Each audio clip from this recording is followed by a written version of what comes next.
The Kansas City T-Bones proudly present T-Bones Baseball on the Air. Members of the American Association of Independent Professional Baseball Clubs and home of fun, well done. The T-Bones Broadcast Network is brought to you by Community America Credit Union, Austin's Trailers and Motorsports, Budweiser, Coca-Cola, Price Chopper, Providence Medical Center, the Kansas Lottery, FlyKCI.com, Roma Bakery, Sheet Metal Local Number 2, and Kissick Construction. Now let's head out to the ballpark for the starting lineups and the first pitch with the voice of the T-Bones, Nathan Moore.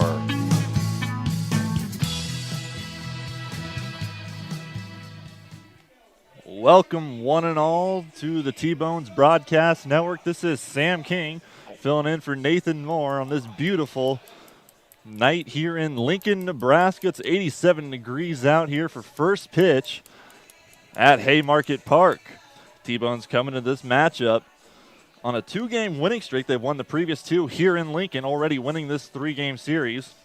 They come in at 16-23. It's 5.5 games back behind the first-place team in the Central Division, Gary South Shore, who's at 21-17. And the Lincoln Salt Dogs coming into today's action, 18-20. They're 3 games behind Gary South Shore. Lincoln was in first place for the majority of the season, but they are currently in the midst of a 6-game losing streak, losing last night's action 2-0 against Kansas City. Josh Tolles picked up in the win in that one, and Mark Haynes picked up the save in the first game of the series. Jared Messer picked up the win in a 6-1 victory. Ryan Sullivan would take the loss for Lincoln. As Lincoln tries to wrong their rights as part of the 6-game losing streak, they'll put their ace, Sharon Martise, on the mound. Martise is the only player on this whole field, both teams that's seen time in the major leagues, as he saw some time with the Washington Nationals and Minnesota Twins.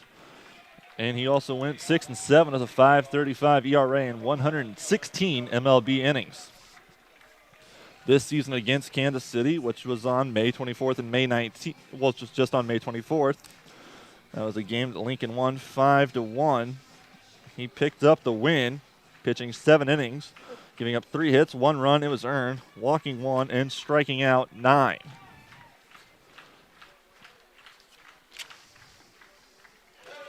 This season so far, he's 4-4 with a 3.53 ERA as he throws the first pitch strike to Starlin Rodriguez.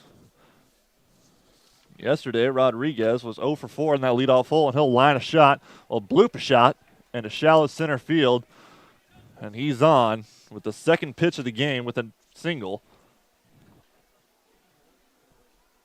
Starlin Rodriguez wrongs his rights early in this one. He was hitless yesterday. T-Bone's newcomer Tyson Gillies steps into the box now. Gillies went 1-4 with a run scored yesterday. He's in the DH today. He's typically an outfielder. He came over from Sugar Land, where he was batting .261 with 5 RBIs. He shows bunt on the first one. That'll move Rodriguez over, and Gillies is out at first on the sacrifice. As the T-Bone's just trying to manufacture runs early, moving the speedster Rodriguez over any way possible.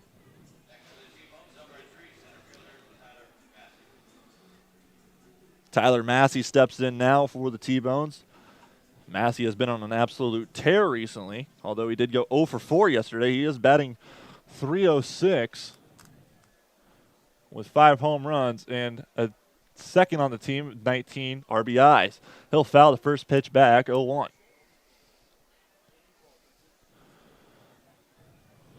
Massey does have the top second on-base percentage on the team now that Dalton Wheat exists. He has been getting on at a .398 clip this season.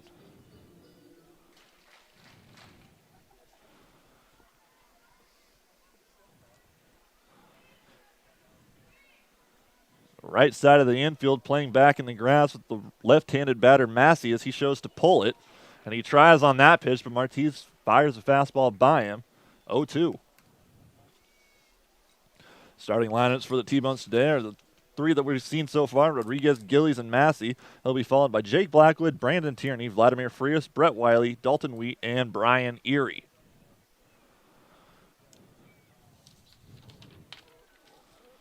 Artis checks on the runner. Rodriguez at second. He doesn't go. Pitch outside. 1-2. Artis' best season in the major leagues came in 2009 with the Washington Nationals, where he started 15 games, going 5-3 with an ERA of 5.25 and 85 2/3 innings. He struck out 34 while walking 39. 1-2 pitch from Artis is grounded to short. That'll advance the runner. Massey tries to leg it out, but Marrera to Smith for the 6-3 putout. Runner moves to third with 2 down. With the ever so dangerous Jake Blackwood, and I say that because Blackwood has been on a tear recently. Yesterday, he went 1 for 4 with a run scored and 2 RBIs. Those 2 RBIs and runs scored were part of a mammoth home run that everybody that was here has told me could have gone an easy 450 to straightaway left field. First pitch to Blackwood is low, 1-0. On the season, Jake Blackwood is batting .264, bumping that average up from earlier this month. He does have 7 home runs, which leads the team, and 36 RBIs, which also leads the team, and it's not even close. The next pitch is a breaking ball. It's way too low, 2-0. Anything that gets past Lincoln catcher Ryan Wiggins could be trouble. Rodriguez has speed, but not to mention this is a huge backstop here in Lincoln. It's deep and it's long. And the kind of went down on the field earlier and touched it, and the padding is just soft. If Blackwood smacks the ball to left field, that's a no doubt 2-run home run as that ball looks like it might be going. And I couldn't have been more wrong, as that ball was sky high and somehow came back into the field. F7. I am thoroughly embarrassed as that ball looked smacked from the start. But nonetheless, this is the third out as the T-Bones get 1 hit and they strand one. Even Jake Blackwood's down on the field saying, how did that not leave the field of play? But we'll go to the bottom of the first inning. We'll see the top of the order for the Salt Dogs coming up here on the T-Bones Broadcast Network.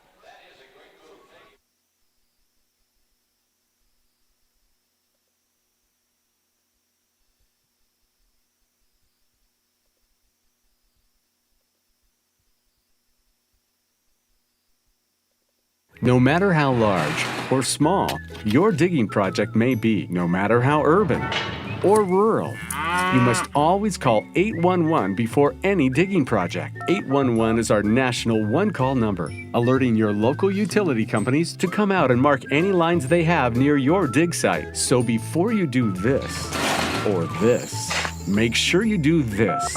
For digging projects big or small, make the call to 811, brought to you by Common Ground Alliance.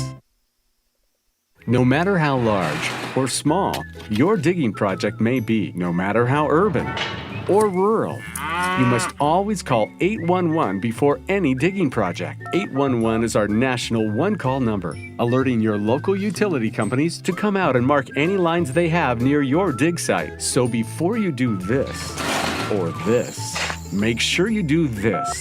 For digging projects big or small, make the call to 811, brought to you by Common Ground Alliance. It's always good to know that great doctors are close by.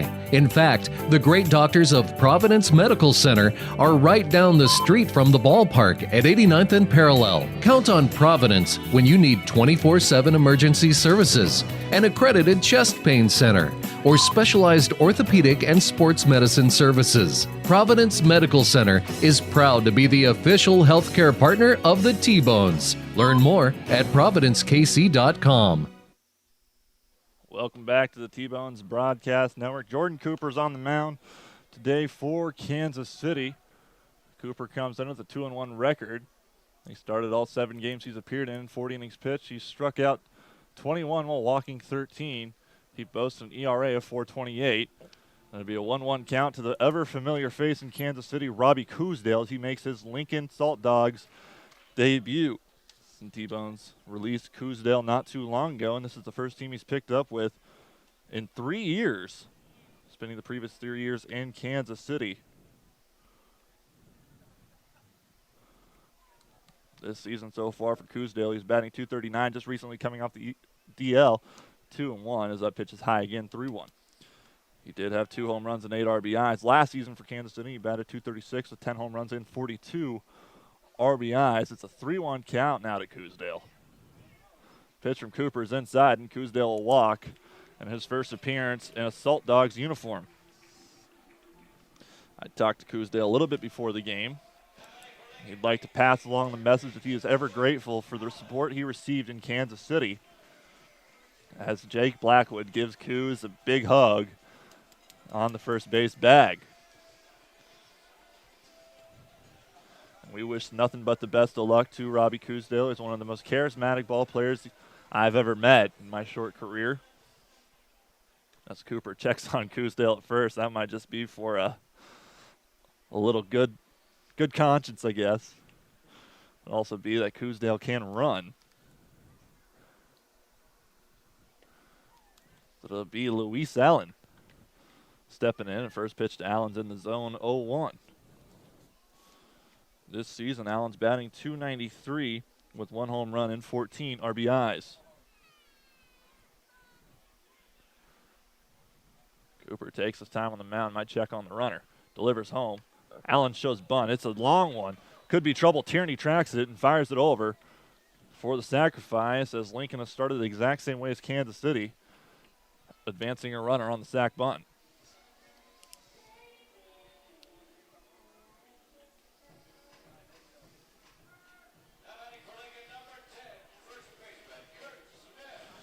Now batting for Lincoln is Kurt Smith.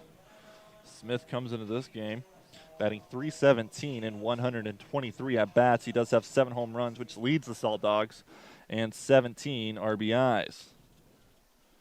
Does strike out at a heavy clip with 16 strikeouts on the season. Cooper checks on Coosdale at second, delivers the pitch home. It's inside, 1-0. Yesterday, Smith went 2 for 5 with no runs and no RBIs. Obviously, as Lincoln was shut out 2-0, as Cooper goes to check on Coosdale, no throw.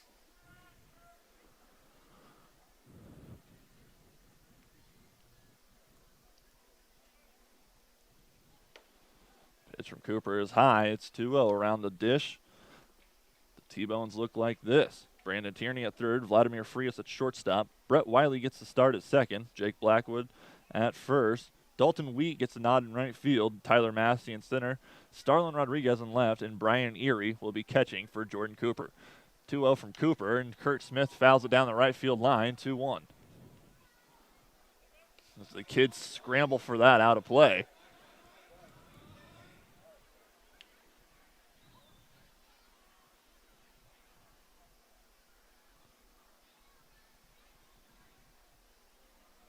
Cooper gets a sign from Erie and comes set. And he'll step and check on Coosdale again with no throw. Coosdale is a guy that can run, as we've seen it the past 3 years in Kansas City. This season so far, he's had 4 stolen bases. That pitch is outside, 3-1. In his 3 years in Kansas City, his first season in 2014, he picked up 16 stolen bases. Next season was 14 stolen bases, and this year he was on pace to eclipse both with 4 in the early portion of the season. Here comes the 3-1 from Cooper, and he gets lofted to right center. They're out, and that is actually a no-doubt home run from Kurt Smith, as the Lincoln Salt Dogs take a 2-0 lead over the Kansas City T-Bones, as that was a no-doubt home run off the bat of Kurt Smith. And I guess my cockiness, or whatever, or idiocracy, or really whatever you want to call it, pays off for Lincoln as they take the 2-0 lead with 1 down here in the first.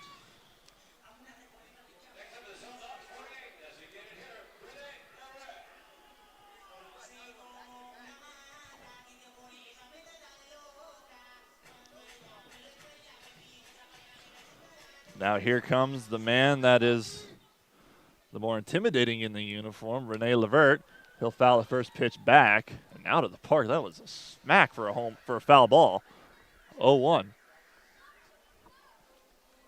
LeVert is one of the top 10 batters in the American Association, coming in with a .341 average and 123 at-bats. He has 6 home runs and 25 RBIs. Next pitch is a fastball outside, 1-1 at 90 miles an hour. LeVert is number 48 on this team, and you can't help but make the comparison to Pablo Sandoval.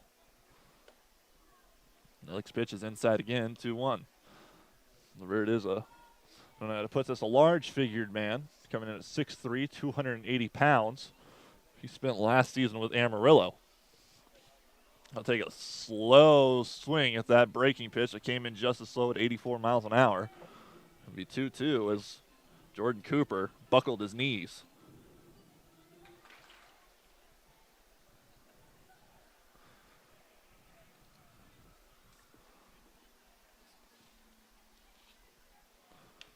LeVert just gets enough of that fastball to foul it off and stay alive with the count even at 2.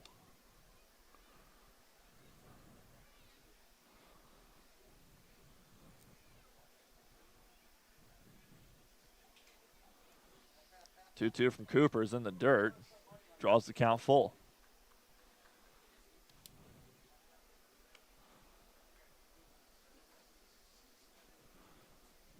Beautiful skyline of downtown Lincoln, Nebraska. Just straight up from right to right field. In center field, it's a nice view of Memorial Stadium where the Nebraska Cornhuskers play their football games as LeVert walks on a full count. This is a wonderful park. It's also where the Nebraska Cornhuskers play. And you Kansas City Royals fans, you'll be interested to know that obviously this is where Alex Gordon played his 4 years or 3 years or 2 years or even 1 year of college ball. I'm not completely sure off the top of my head. Every time I look at Brandon Tierney standing out at third base, I can't help but grow jealous because that's where Alex Gordon stood all throughout college. Down the first baseline here outside of the ballpark, obviously, there's the Alex Gordon training facility as he's kept his roots here at home as Brandon Jacobs steps into the box. Yesterday, Jacobs went 3 for 4 out of the 7-hole, but he was the hottest hitter with that 3 for 4. The first pitch is outside, 1-0. On the season, Jacobs is batting .202. Still searching for his first home run in 89 at-bats. He does have 4 RBIs. He'll take a big swing at that breaking pitch at 83 and come up empty, 1-1.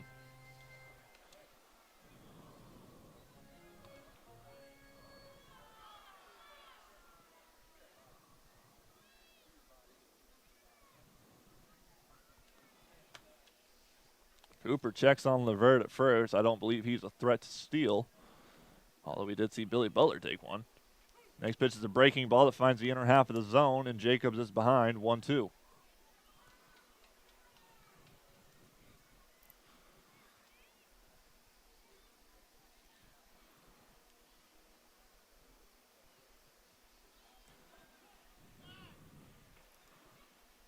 The umpire will take time. Cooper will have to step off.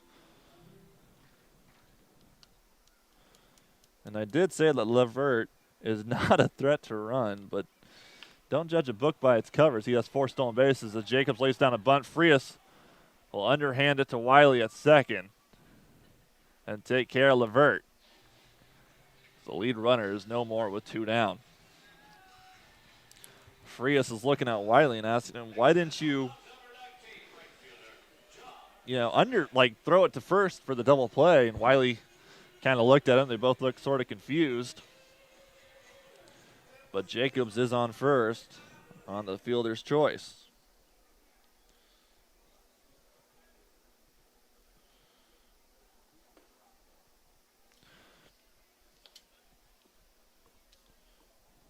John Smith will step into the box now for the Salt Dogs, early ahead, 1-0. Smith comes into this one batting .216 and 125 at-bats. He has 5 home runs and 19 RBIs as that fastball finds enough of the zone and evens the count at 1. Today's umpires behind the home plate is Zach Richardson. First base umpire is Kurt Brannon. And third base, Sean Hicks. Cooper comes set. Delivers home. It's a breaking ball that misses somewhere. I don't know where. It'll be a 2-0 count. 2-1 count, pardon me.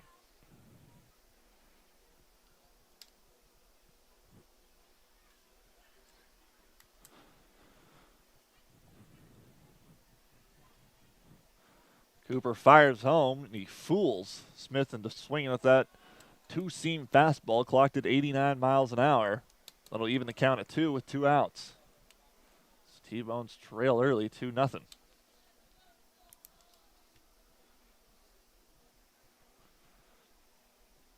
Cooper comes set.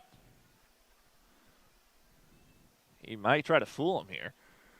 Fastball that Smith just gets enough of and fouls off and evens the count at 2. With a 2-2 count, typically you'll see Jordan Cooper. He does have a nasty curveball. He might try to just lob that in there, put it in the dirt even, just to get John Smith to swing at something. Smith is the 6-hole batter. That's typically where you see the guys that are home run or strikeout. As Smith fouls it back again, will remain even at 2.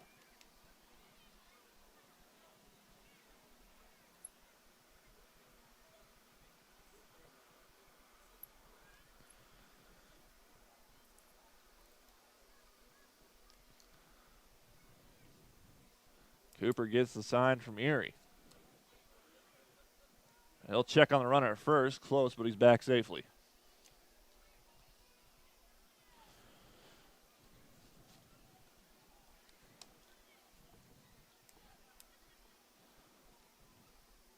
Wind blown from left to right here. And we've already seen Kurt Smith take advantage of that, sending a home run to right field. And the wind bringing in the ball that Jake Blackwood smashed to left field, bringing it back into the park. So that's popped up, and Brandon Tierney will take care of it. And we'll get through the second inning, but not before the T-Bones give up 2 runs on 1 hit, no errors. And Lincoln leaves 1 on base as we'll go to the visiting side of the second inning, trailing 2-0 here on the T-Bones Broadcast Network. Country Inn & Suites in Village West is the official hotel of the KC T-Bones. We conveniently share the parking lot with the stadium and offer access to the best shopping and entertainment. Enjoy a comfortable stay with top-notch services and amenities. Start your day off right with our Be Our Guest breakfast. Our exceptional service makes Country Inn & Suites the ideal hotel in KC for anyone traveling for business or pleasure. Stay with us on your next trip and we'll have you saying, I love this country. Book today at countryinns.com/Kansas City KS. No matter how large or small your digging project may be, no matter how urban or rural, you must always call 811 before any digging project. 811 is our national one-call number, alerting your local utility companies to come out and mark any lines they have near your dig site. So before you do this or this, make sure you do this. For digging projects big or small, make the call to 811, brought to you by Common Ground Alliance. Welcome back to the T-Bones Broadcast Network. This is Sam King filling in for Nathan Moore. T-Bones trail 2-0 through 1 complete here. After that 2-run home run by Kurt Smith, that scored Robbie Coosdale. So he gets the first hee-hee back at his old organization. But I'm sure he didn't take it that way. As talking to him before the game, he had nothing but good things to say about his time in Kansas City and his friends that he made on and off the field. Be Brandon Tierney, a friend that he made on the field here in Kansas City, starting it off in the second inning. On the season, Tierney is batting .308 and 146 at-bats. He's got 1 home run and 14 RBIs. Last night, Tierney went 1 for 3. First pitch you'll see, he'll just loft it to right field. Trying to find it in the sun was Smith, but he'll welcome it into his glove for the quick first out.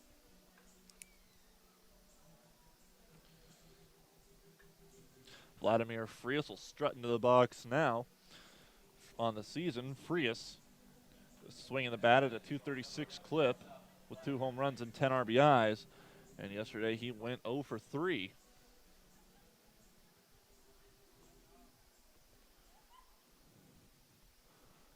Frias takes his time stepping in the box. He's a switch hitter, batting left-handed right now. Third baseman Allen playing in on the grass, expecting a drag. First pitch is a sweeping curve that finds the zone, 0-1.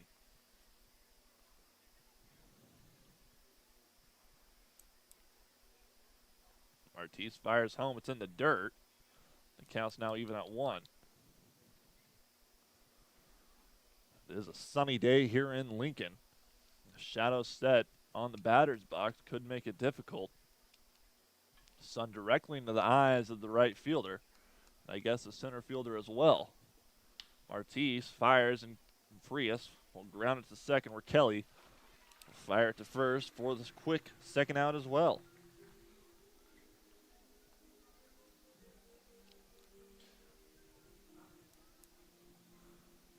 Brett Wiley makes his way into the box now. Wiley did start at second base yesterday, going 0 for 3. And on the season, Wiley is batting .243 with 2 home runs and 11 RBIs. He does get on base frequently, seeing a lot of pitches with 15 walks, giving him a .341 on base percentage. First pitch to Wiley finds the zone, 0-1.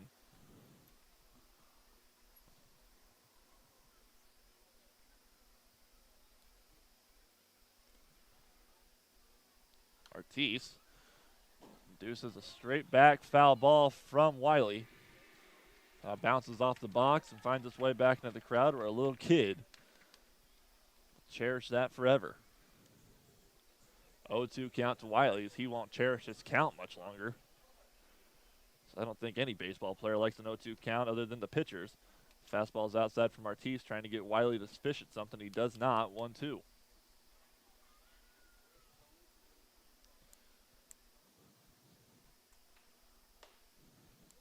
Next pitch is low and fired in there at 90. Well, even the count at 2.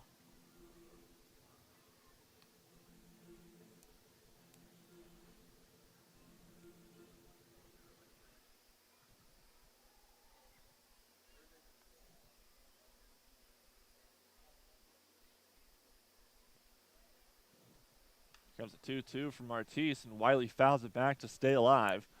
Will remain even here at Dose.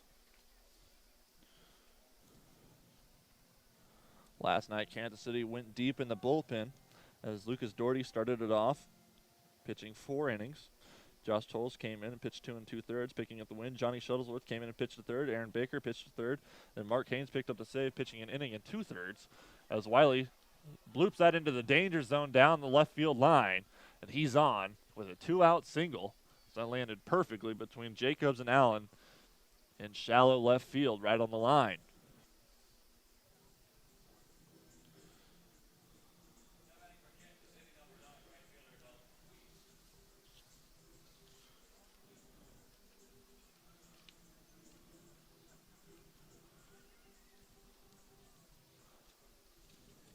Dalton Wheat will make his way into the box now. Wheat got the nod in right field as well yesterday, going 0 for 3, but on the season, he's batting .364 with 33 at-bats and 7 RBIs. First pitch is not a pitch. It's a toss over to first, and he's back safely.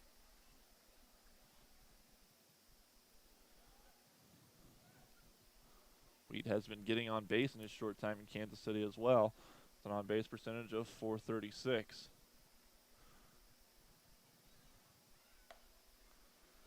Next pitch is fired in the zone at 91. 0-1.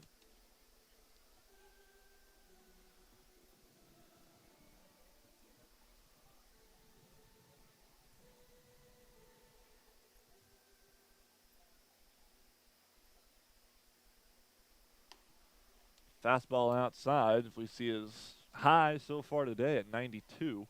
And the count's even at 1. Dave Schaub, the third base coach, gives the signs.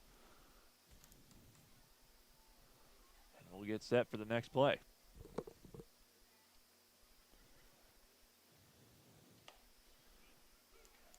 That fastball touched enough of the outside of the zone, I suppose. I disagree, but 1-2.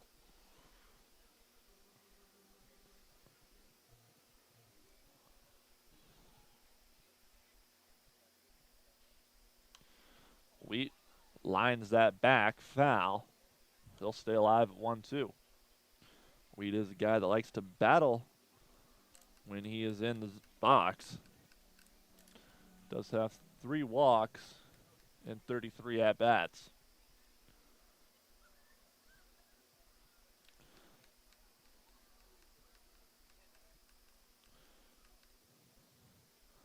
Ortiz fires home again, and it's just low. Counts now even at 2.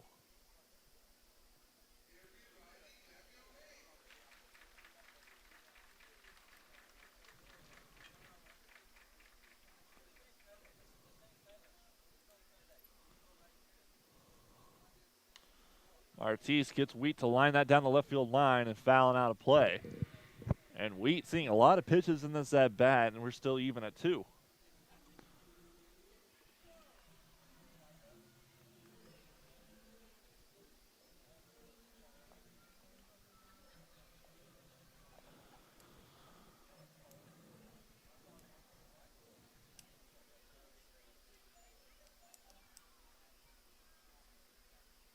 Ortiz, the slow breaking curveball gets Dalton Wheat to strike out. Not before Dalton Wheat just racks up his pitching count, but the T-Bones get 1 hit. They leave that man on base as Kansas City trails 2-0. We'll go to the home side of the second here on the T-Bones Broadcast Network. It's always good to know that great doctors are close by. Providence Medical Group has offices in Bonner Springs, Basehor, Tonganoxie, Lansing, Leavenworth, and KCK. That's why we're the go-to community hospital in the region. If you're a T-Bones fan, count on the medical team that takes care of your team. The great doctors of Providence Medical Center, just east of the ballpark at 89th and Parallel. Learn more at providencekc.com. Heathwood Oil Company was the first independently owned oil company in Kansas City, and they're now one of the oldest continuously family-owned oil companies in the Midwest, featuring Citgo lubricants. With a current bulk storage capacity of over 250,000 gallons, they have the products you need. Let Heathwood and Citgo design a Citgo lubricants program to reduce cost and increase production. Call 913-321-1764 or email sales@heathwoodoil.com. Heathwood and Citgo, your lubrication specialist since 1926. Welcome back to the T-Bones Broadcast Network. The T-Bones trail 2-0 through 1.5 here in Lincoln, Nebraska. We'll see the 7, 8, 9 hitters for Lincoln: Ryan Wiggins, Pat Kelly, and Dainaran Marrero.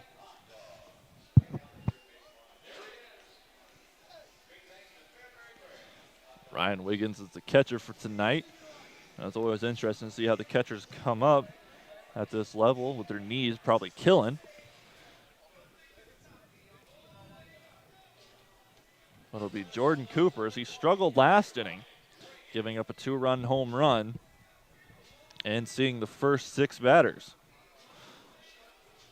He did walk 2 batters in the previous inning as well. First pitch from Cooper to Wiggins is a breaking ball that finds the zone. First pitch strike, 0-1.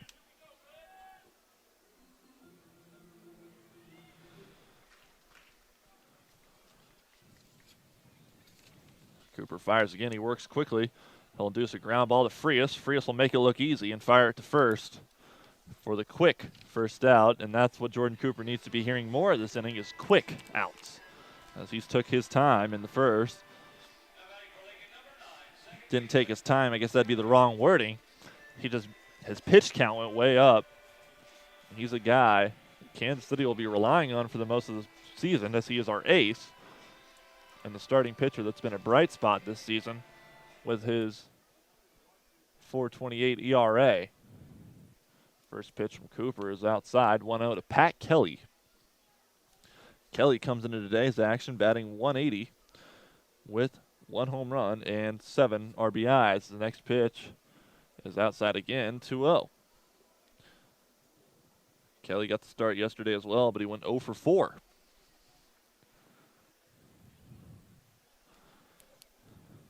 Here comes the 2-0 to Kelly, and he lost that high in the air. Starlin Rodriguez will camp under it. It's that sky high. Pitch at 10, welcome it in, start a fire, and sing Kumbaya as he finds that into his glove for the second out.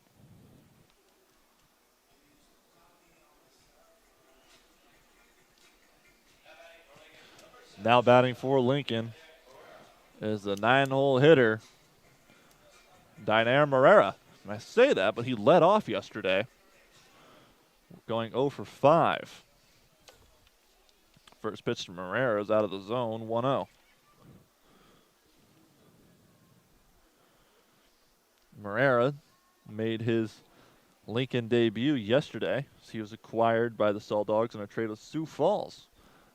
Next pitch finds his own 1-1. Moreira's a career 316 hitter as you see a single lined out to left field. He'll take a hard turn at first, but Rodriguez fires it in to keep him there. Before I can finish my sentence, Moreira is a career 316 hitter in 9 seasons in the Cuban National Series. He defected to the U.S. from Puerto Rico in 2015. Robbie Coosdale comes on now. Coosdale walked in the first inning and came around to score. It's just a weird scene, seeing Robbie Coosdale in a Lincoln Salt Dogs uniform, as we've gotten accustomed to him being a T-bone. I'm sure it's a little weird with John Mazzarelli down in that first base dugout. This is only the second professional season that he hasn't coached Robbie Coosdale. First pitch, runner goes. Brian Erie comes up firing. He's got an arm. Close play at second, but he's out. As Jordan Cooper gets out of that inning, 3 up, 3 down by the arm really, of Brian Erie as he guns down Moreira. And Robbie Coosdale can't do anything but give a high five to Brian Erie as both teams return to their dugouts. T-Bones trail 2-0 through 2 complete here on the T-Bones Broadcast Network. And Village West is the official hotel of the KC T-Bones. We conveniently share the parking lot with the stadium and offer access to the best shopping and entertainment. Enjoy a comfortable stay with top-notch services and amenities. Start your day off right with our Be Our Guest breakfast. Our exceptional service makes Country Inn & Suites the ideal hotel in KC for anyone traveling for business or pleasure. Stay with us on your next trip and we'll have you saying, I love this country. Book today at countryinns.com/Kansas City KS. It's always good to know that great doctors are close by.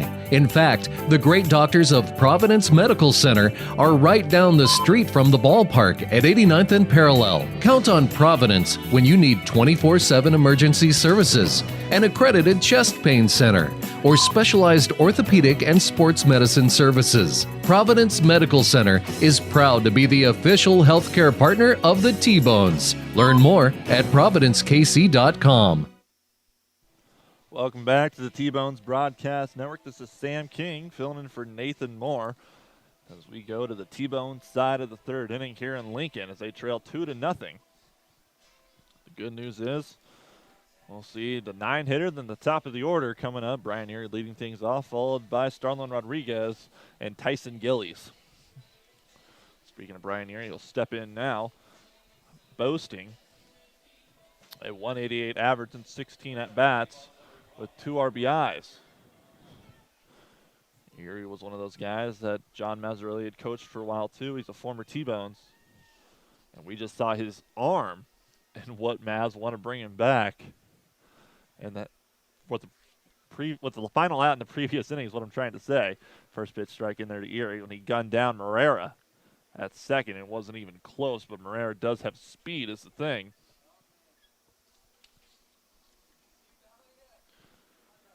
That'd be a 1-1 count now to Erie.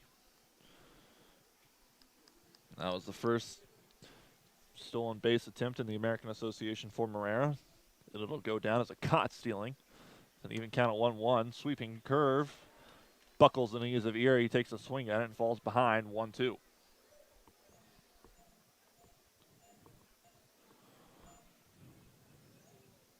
Yesterday, Erie went 1 for 3 batting out of the 9-hole. They'll foul the next pitch down the third baseline. We'll stay here at 1-2.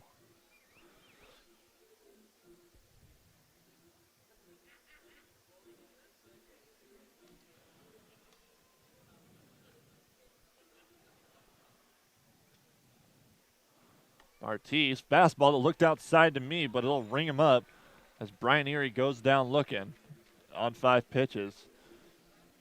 He's still upset about that strike zone, and rightfully so, as that ball was a little low and way outside. But he's still rung up. That's the second strikeout of the day for Martis. That's a back-to-back. He struck out Dalton Wheat to end the second inning. Top of the order, Starlin Rodriguez up. Breaking ball inside, 1-0. Rodriguez started the game with a single, but was ultimately stranded at third.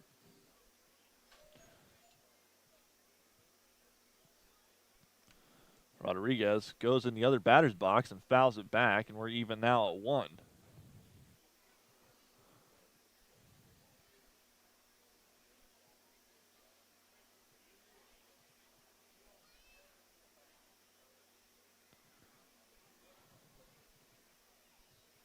Ortiz takes his time, fires it home, and Rodriguez lost it to left field. But Jacobs will wait on it and bring it in for the second out. T-Bones have been hitting the ball hard today, but again, that wind from left to right has been troublesome. So they brought in a Jake Blackwood home run that I for sure thought was gone. I might have been alone in the park, but I highly doubt as Blackwood did his strut and stood out there for a while and stared at it after it was caught. And then that one from Rodriguez was absolutely smoked as well. It looked like the wind didn't help it, but it didn't look like it was going out either. Tyson Gillies will step in now. He's sacrificing the first. He'll take the first pitch he sees and chop it to short and try to beat it out. Close play, and he's out on the 6-3 putout as the T-Bones go down in order. 1, 2, 3. And we will go to the home side of the third with the T-Bones trailing 2-0 against the Lincoln Salt Dogs here on the T-Bones Broadcast Network.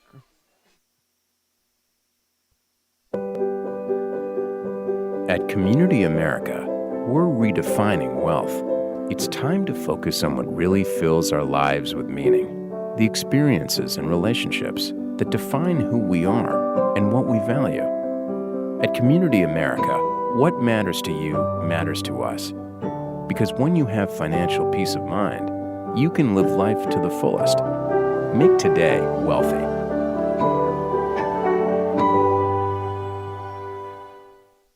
No matter how large or small your digging project may be, no matter how urban or rural, you must always call 811 before any digging project. 811 is our national one-call number, alerting your local utility companies to come out and mark any lines they have near your dig site. So before you do this or this, make sure you do this. For digging projects big or small, make the call to 811, brought to you by Common Ground Alliance. Welcome back to the T-Bones Broadcast Network. We'll start the bottom of the third inning. It'll be the top of the order for Lincoln, Robbie Coosdale. He'll be followed by Luis Allen and Kurt Smith. As last time Jordan Cooper faced all three of them, he got Coosdale to walk, where he came around to score. Allen hit a sacrifice, bunt, and Kurt Smith followed with a 2-run home run as Robbie Coosdale steps in. 0 for 0 with a run scored today. And his Lincoln Salt Dogs debut, and that was probably the weirdest sentence I've said all day. First pitch to Coosdale is into the hands. He leans out of the way, 1 out. The trouble with this, when a player is signed by the team that released him is playing against, is that this player knows, and in this instance Coosdale, he knows what Jordan Cooper has. It's a 1-1 count. And that could be dangerous for the T-Bones as Coosdale chops the next pitch foul down the third baseline, 1-2. I was talking to Coosdale before the game as well, and I was kind of wondering, like, what's his mind like? He's here to play ball. This young man is serious today. He has nothing against the organization, no nothing. He's had nothing but good things to say about Kansas City. But he also mentioned, gave me a little smile, said, I know what Cooper has. 1-2 from Cooper is fired home, and Coosdale pops it straight in the air. Erie tracking it. Blackwood comes in, but Erie will take it for the quick first out.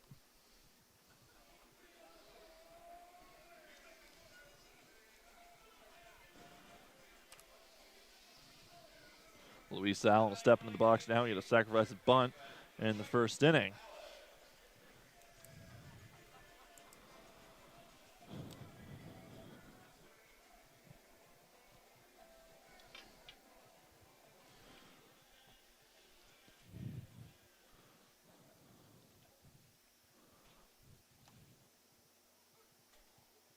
First pitch strike to Allen. Coming into today, Allen is batting .293 with 1 home run and 14 RBIs. Next pitch from Cooper is a slider outside. Counts even at 1.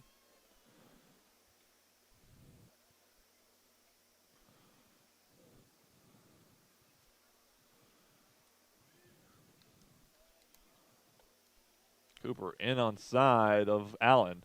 Gets out of the way in time, 2-1. I don't know how these batters do it. That pitch came in at 89. If anything came moving at me at 89, I don't know if I could react in time. Next pitch from Cooper is a breaking ball low. And Allen has a hitter's count, 3-1.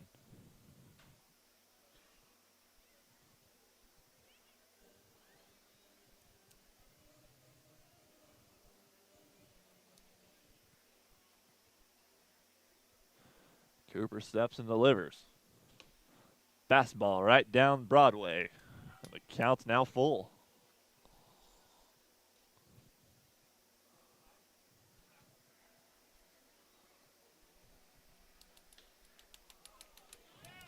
And Allen put that into left center, and that'll drop. He's on with a 1-out single. And this could be trouble, as Allen is the second batter of the inning, putting the most dangerous hitter, I guess, quote unquote, into the box now. His third hole is typically where you want that guy. And it is Kurt Smith. Last time we saw Kurt Smith, he smacked the ball to right field for a 2-run home run. That was the definition of no doubt. He'll take the first pitch past the diving glove of Brandon Tierney as he's on with a single, putting runners on first and second for the mostly ever so dangerous Rene Leverett. Leverett came in today 9th in the American Association batting average with a .339. He's also got the best on-base percentage in the American Association with a .457.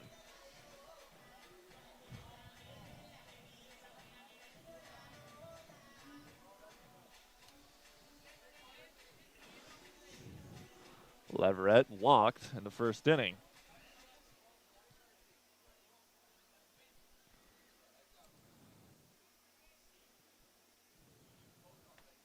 First pitch to Leverett's a breaking ball. It finds the zone, 0-1.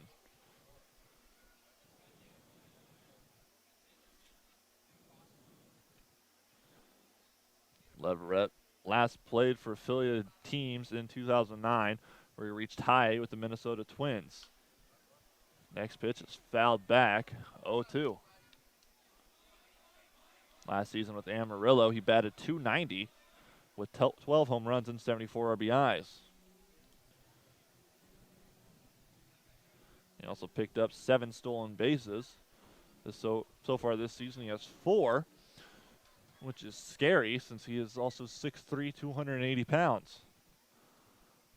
Leverett fouls that next pitch down the first baseline and out of the stadium. 0-2, staying here.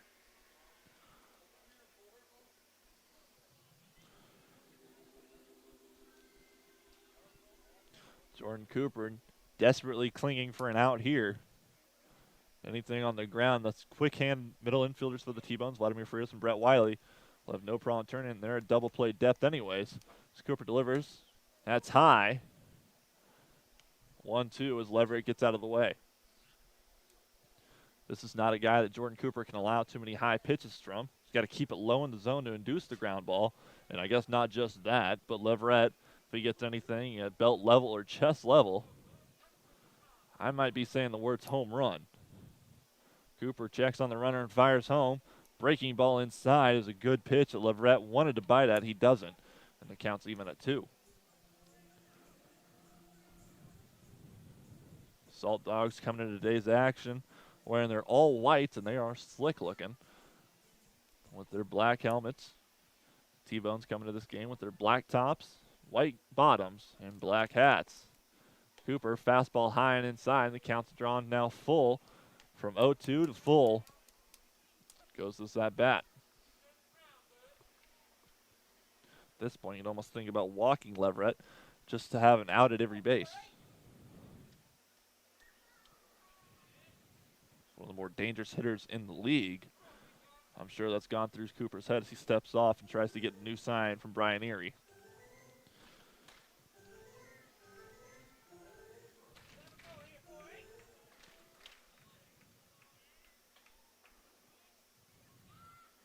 Cooper fires home, and it's high. Leverett will walk.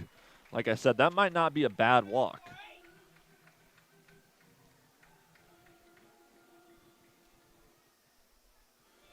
As that now forces an out at every base, putting the 5-hole hitter Brandon Jacobs on now.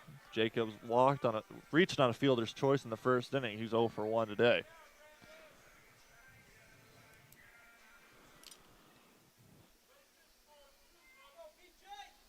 Base hit could score 2 here in Lincoln.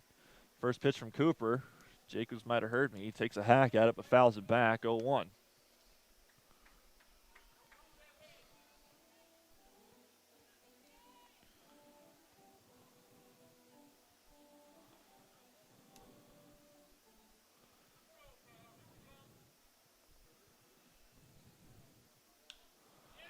Jacobs smacks that ball to right center.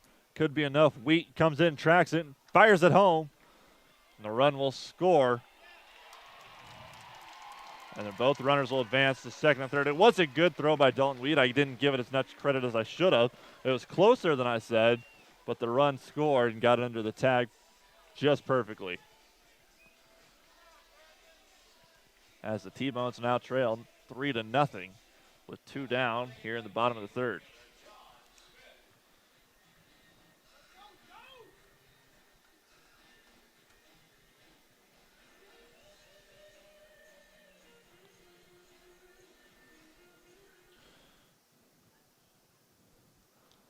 John Smith steps into the box now.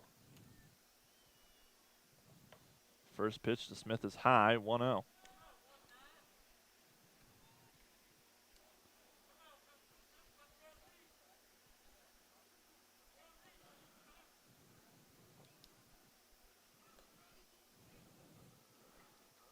Be a 2-0 count now to Smith.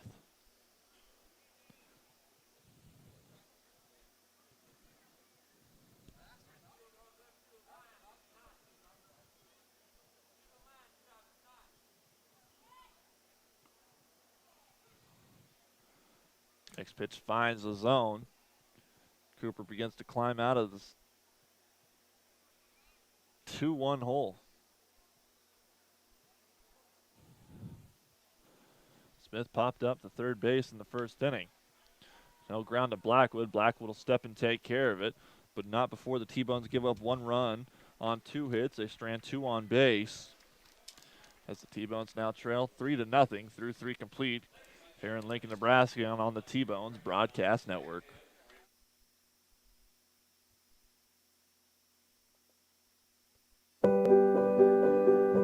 At Community America, we're redefining wealth.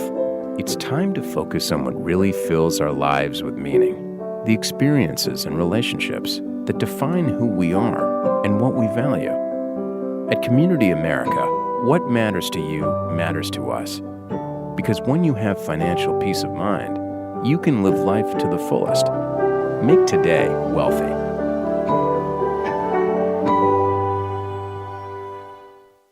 Heathwood Oil Company was the first independently owned oil company in Kansas City, and they're now one of the oldest continuously family-owned oil companies in the Midwest, featuring Citgo lubricants. With a current bulk storage capacity of over 250,000 gallons, they have the products you need. Let Heathwood and Citgo design a Citgo lubricants program to reduce cost and increase production. Call 913-321-1764 or email sales@heathwoodoil.com. Heathwood and Citgo, your lubrication specialist since 1926.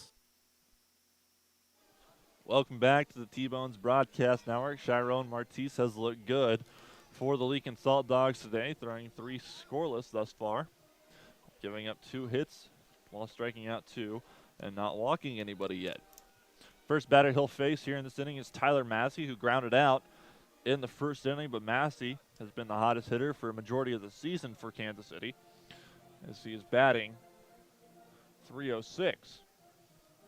Does kind of possessed a little bit of everything with 5 home runs.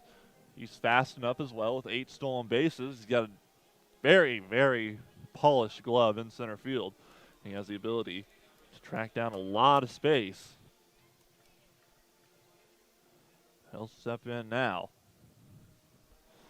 Lead off, top of the fourth. First pitch from Martise is low, 1-0. Last season, Tyler Massey spent time in AA ball and low A ball in the Colorado Rockies organization. He batted .220 with 1 home run and 24 RBIs. Next pitch is a fastball that finds the zone, 1-1.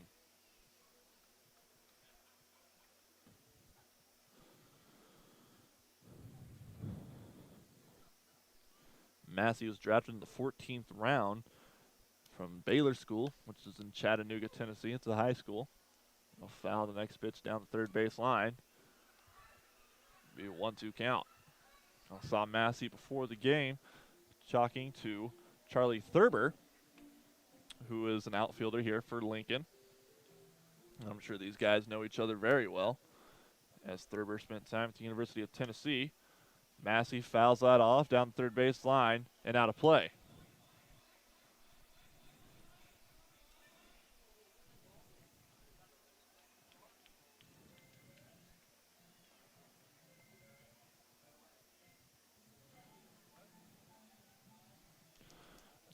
They both, Charlie Thurber and Tyler Massey, did play together last season in New Britain, AA affiliate for the Rockies. That pitch is high and almost gets away from the catcher. It'll be a 2-2 count. Thurber is not playing for Lincoln today, nor did they see any action yesterday.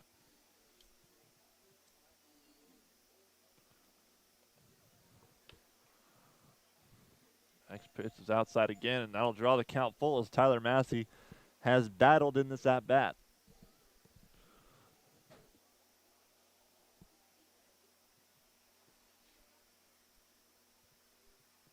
Here comes the payoff pitch, and Massey fouls it back and will stay full.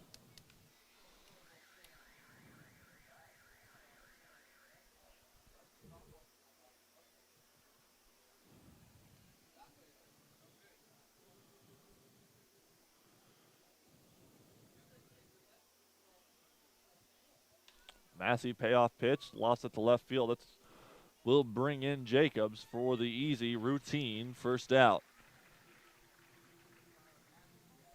Jake Blackwood steps into the box now for Kansas City.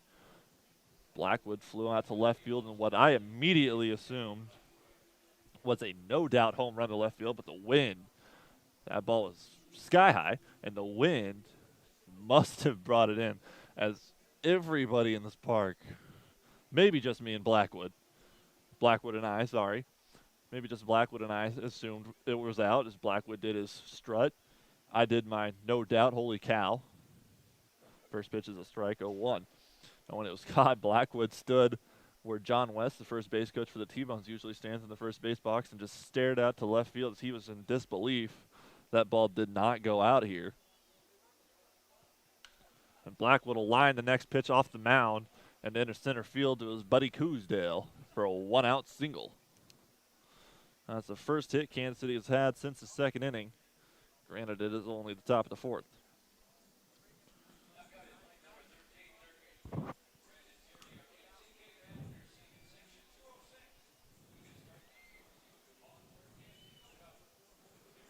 Brandon Tierney now steps in, 0 for 1. He flew out to right field in the second. The 25-year-old played for the Frontier League Grays last season, where he batted .290 with 9 home runs and 47 RBIs. First pitch to Tierney's in there, 0-1. Talked to Tierney earlier this season and I asked him what his favorite part about playing in Kansas City is.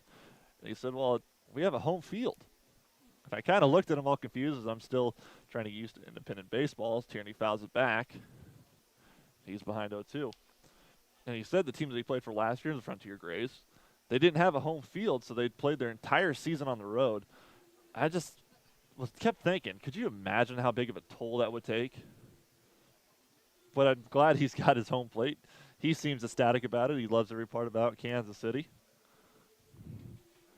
He comes on now with the runner on first, 0-2. Martise Gets him to line to right field. That'll drop out of play. Just barely fouled down the right field line. And it's still an 0-2 count.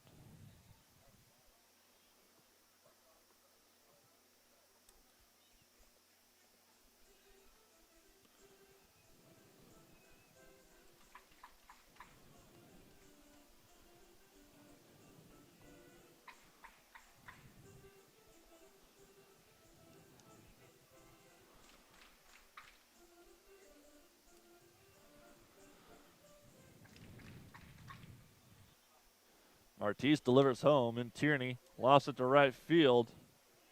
That'll be brought into the glove of Smith for the second out. As that ball looked like it might have dropped, and it looked like Smith might have lost it in the sun, but woulda, shoulda, coulda. Second out.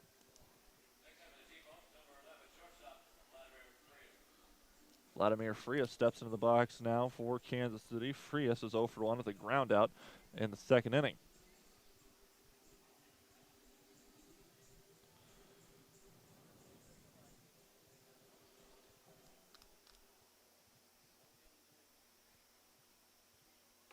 First pitch to Frias is inside, 1-0. Last season, Frias was here in Kansas City, where he batted .331 with 5 home runs and 27 RBIs. This is his third season in Kansas City. In 2014, he played here as well, batting .273. Be a 2-0 count now to Frias. Frias always dazzling with his glove at shortstop. He needs to start dazzling with his bat this season as well, as he's batting only .236, but he does get on base at a .324 clip. Martise fires home. Frias fires it foul. 2-1.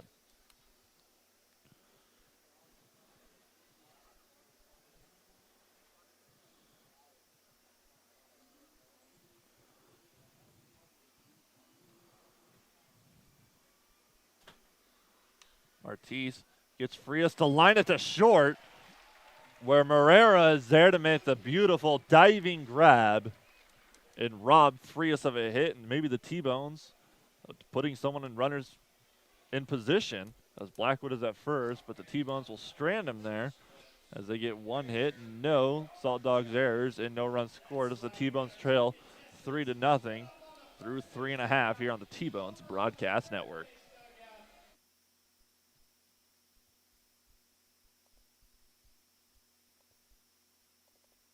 It's always good to know that great doctors are close by.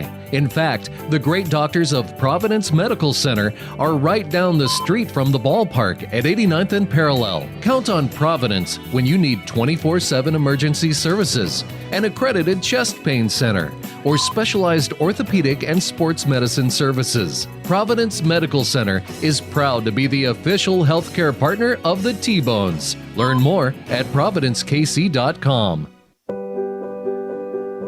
At Community America, we're redefining wealth.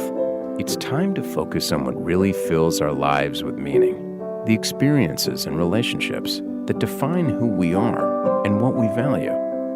At Community America, what matters to you matters to us. Because when you have financial peace of mind, you can live life to the fullest. Make today wealthy.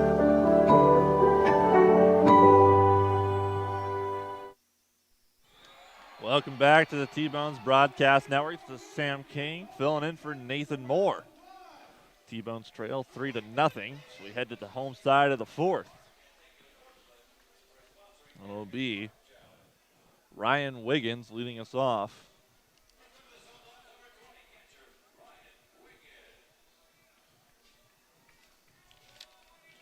Wiggins is 0 for 1 with a ground out in the second. First pitch to Wiggins is outside, 1-0.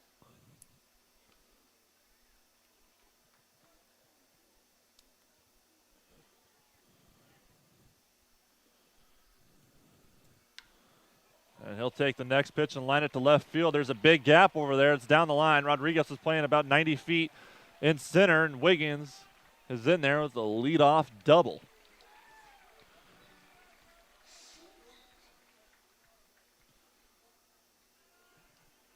As the Salt Dogs have a runner in scoring position to lead off the inning. Cooper needs to work out of this jam with his team trailing 3-0 in this early game.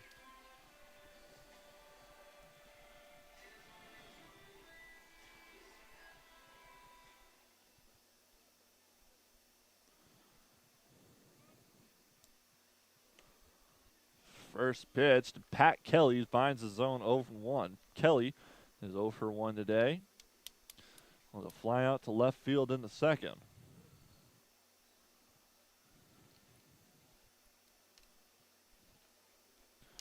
Reed is fooled by that breaking pitch and just sticks his bat in the zone and comes up empty, 0-2.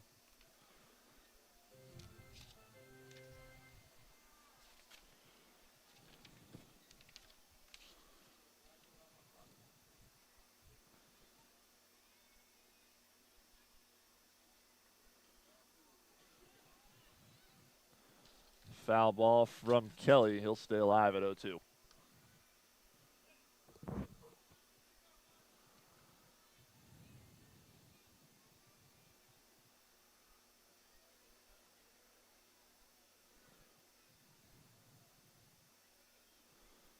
Cooper looks at the runner on second but delivers home.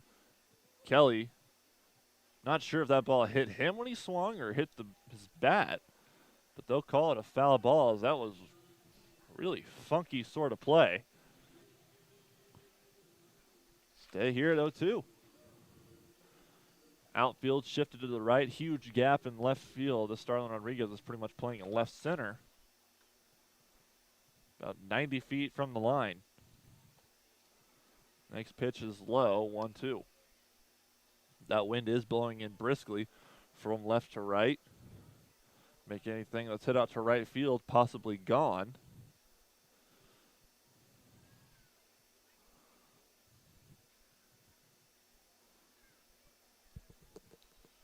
Here comes the 1-2 from Cooper. Kelly just gets enough of it to foul it off. He'll stay alive at 1-2. Blowing left to right at 15 miles an hour. So I still can't get over my magnificent view in center field at Memorial Stadium. Of course, where the Nebraska Cornhuskers play their football games. It is a palace of college football as Cooper delivers. Kelly, hey, guess what? He fouled it off again. We'll stay here at 1-2.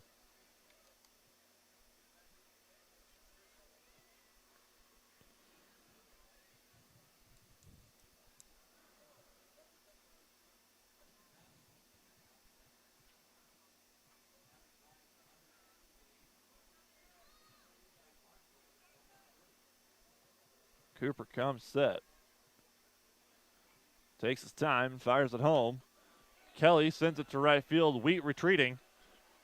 On his heels, he brings it in. Wiggins runs to third. Brett Wiley will cut it off, and Wiggins is at third with one down.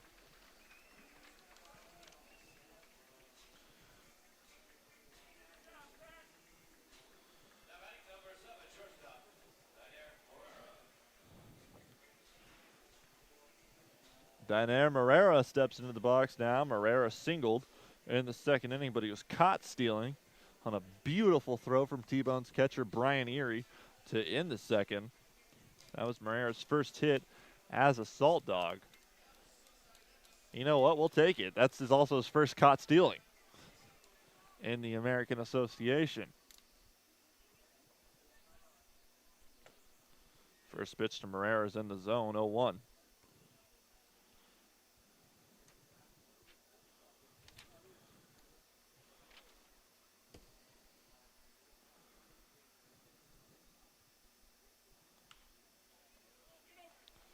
Morera lines at the second, and Wiley will take care of it for the routine second out. So now the sacrifice is out of order with the runner on second.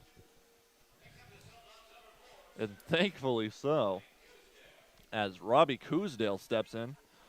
He is a complete run producer. He's got a few words for Brian Erie, the old pals, chucking it up. Coos is 0-for-1 today. There's a walk in the first and a run scored. First pitch to Coos. Finds the zone, 0-1.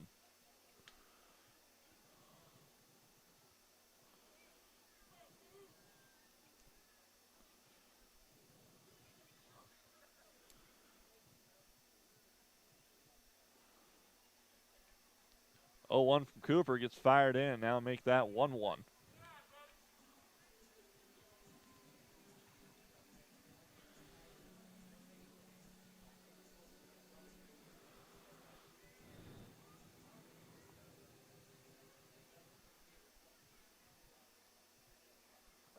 Cooper fires home again. Coosdale pops it straight up, but tailing out of play. And down into the crowd below. 1-2.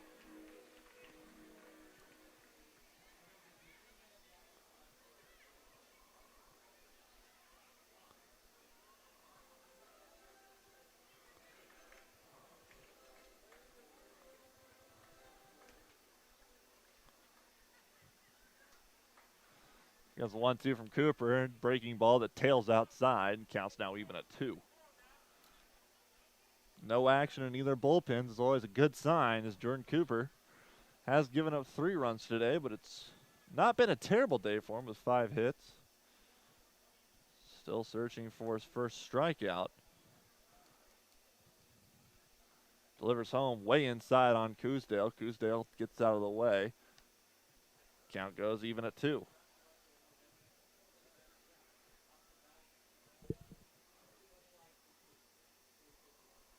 Make that a full count.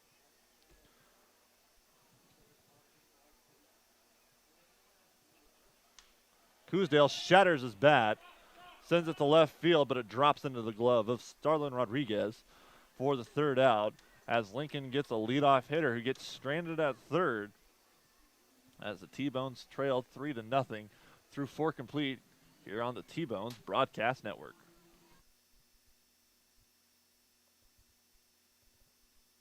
How large or small your digging project may be, no matter how urban or rural, you must always call 811 before any digging project. 811 is our national one-call number, alerting your local utility companies to come out and mark any lines they have near your dig site. So before you do this or this, make sure you do this.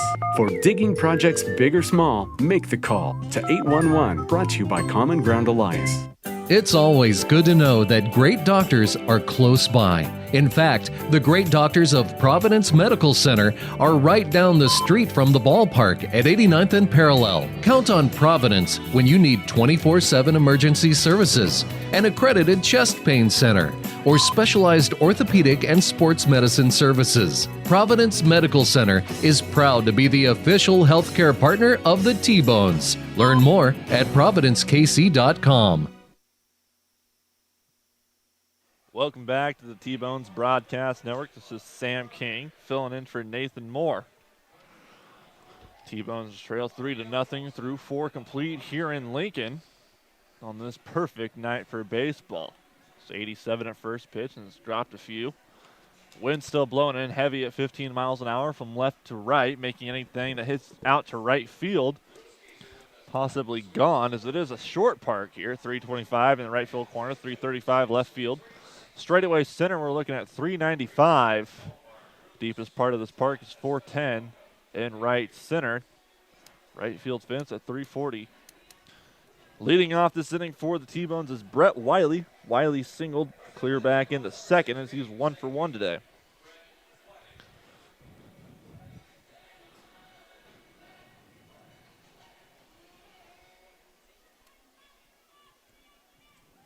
First pitch to Wiley. Finds the zone, 0-1.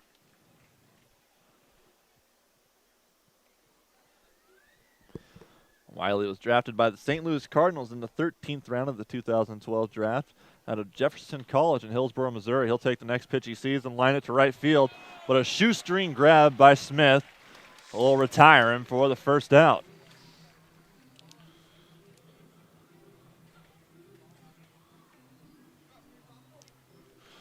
Now batting for Kansas City is Dalton Wheat. Wheat was signed on that road trip in Wichita. And he's come on big for Kansas City as he's batting .364, but he is 0 for 1 today with a strikeout in the second.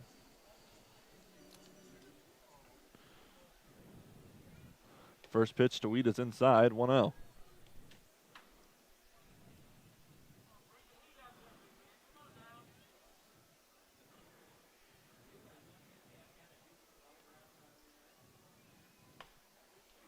Next pitch finds the zone. Counts now even at 1.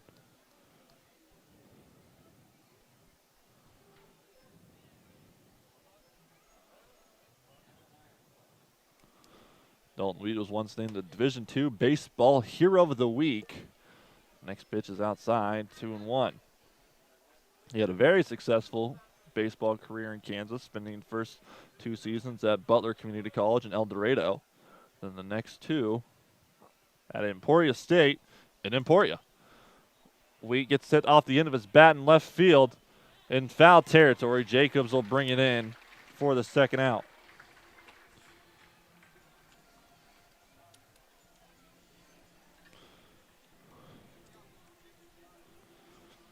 Brian Erie will step into the box now for Kansas City. He's 0 for 1 as well with a strikeout as well. This is coming in the third. 27-year-old Brian Erie spent his college years at Northern Kentucky University. He is a guy that spent a lot of time with John Mazzarelli. Was playing in Lake Erie with him in 2011, 2012. And in Kansas City in 2014, 2015. I'll take the first pitch and chop it to third and leg it out, but still get beat out for the third out as the T-Bones go down in order. 7, 8, 9 hitters. 1, 2, 3.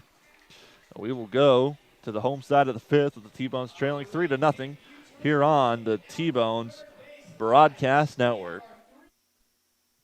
No matter how large or small your digging project may be, no matter how urban or rural, you must always call 811 before any digging project. 811 is our national one-call number, alerting your local utility companies to come out and mark any lines they have near your dig site. So before you do this or this, make sure you do this.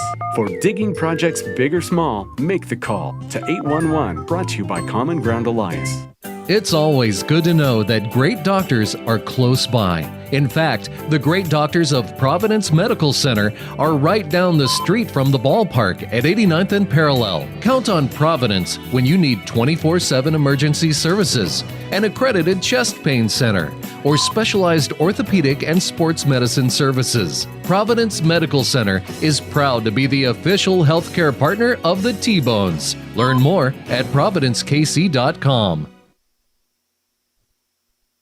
Welcome back to the T-Bones Broadcast Network. Jordan Cooper still on for the T-Bones here in the 5th inning. We will see the 2, 3, 4 hitters for the Lincoln Salt Dogs coming on.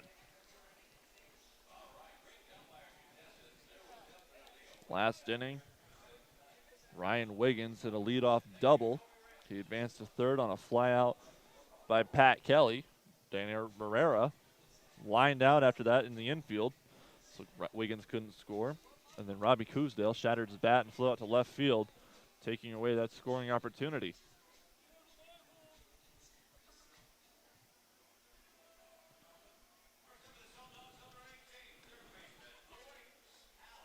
Now batting for the Salt Dogs, leading off is Luis Allen. Allen is 1 for 1 today with a single and a run scored in the 3rd inning. This is Allen's first season here in Lincoln. It's been a successful one so far, coming into this game batting .286, but he did spend the previous 6 seasons with Winnipeg. In his last season with Winnipeg in 2015, he batted .275, 5 home runs and 36 RBIs. His best season came in his second one, where he batted .322, 5 home runs and 57 RBIs. First pitch is a ball to Allen. He'll line the next pitch in the third base batter's box. Not third base batter's box, third base coach's box. Foul. Everyone seems fine. It counts even at 1. Allen is used to this league. He played in the American Association in 2007 with Winnipeg, where he batted .333 with 3 home runs and 44 RBIs. He was eventually bought by the New York Mets organization, where he spent 2 seasons, reaching AAA in 2008, appearing in 1 game in the AAA affiliate for the New York Mets. Next pitch finds the zone. It'll be a 1-2 count now.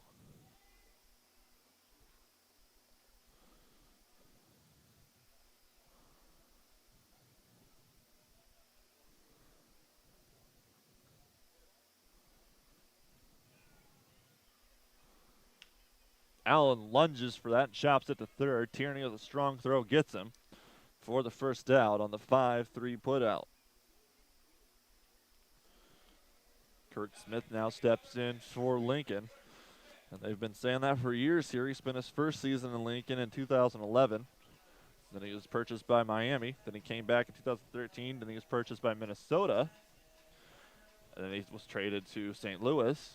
And then he returned to Lincoln, playing here last year, batting .294 with 12 home runs and 61 RBIs. Smith takes the first pitch he sees and fouls it off. 0-1. Smith hit a home run in the first inning.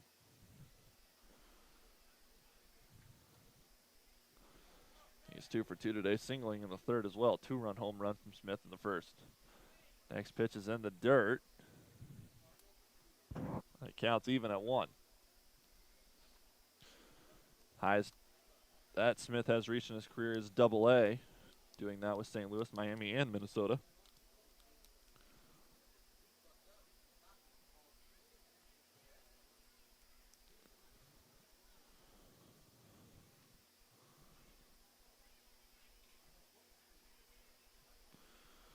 Cooper fires it in. That's foul down the third baseline just barely, as that rode the line until it got to the bag and just tailed foul. We'll stay here at 1-2.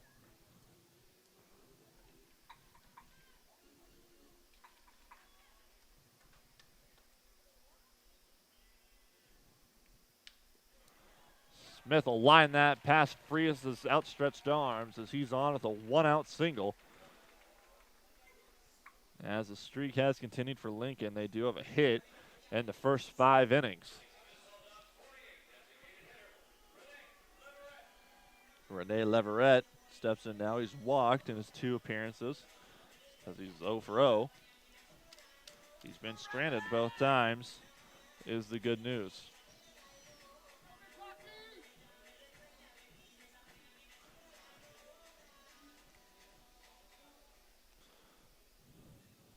This is a guy that you do want to pitch around, as he's got, really brings everything to the plate. First pitch is a strike, 0-1. He's got power. He's got the ability just to hit it with nice contact. He's got some speed, which is deceiving when you look at him.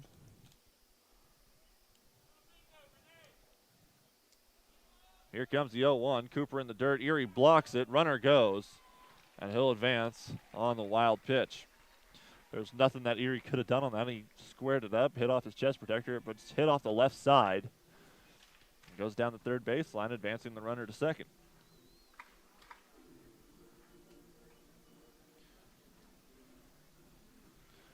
Be a 1-1 count to Levert.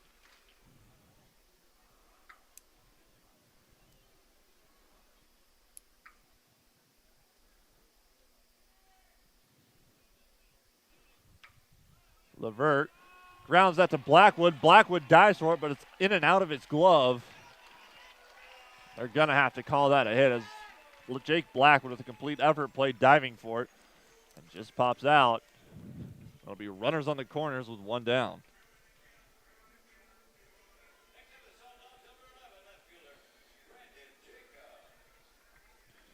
Brandon Jacobs steps in now for Lincoln. Jacobs hit a sacrifice RBI. Sac fly out to right field. Last time we saw him in the 3rd inning.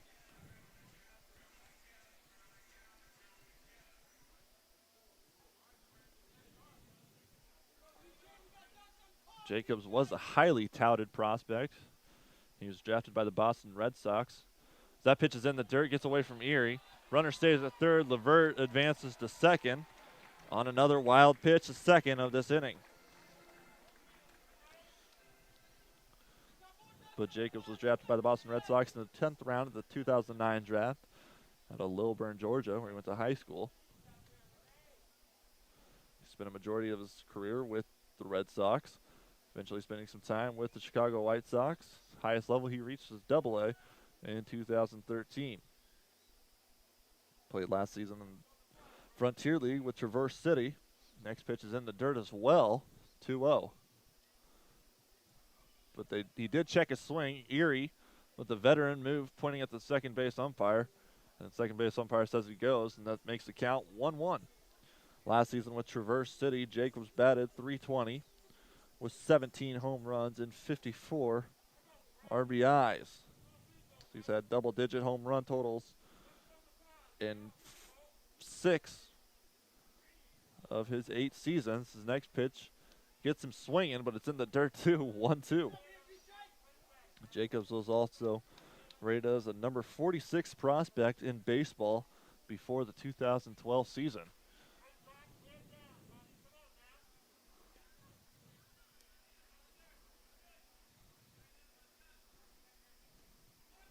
Next pitch is outside. Jacobs wanted to swing at it. He holds back, and the count's now even at 2.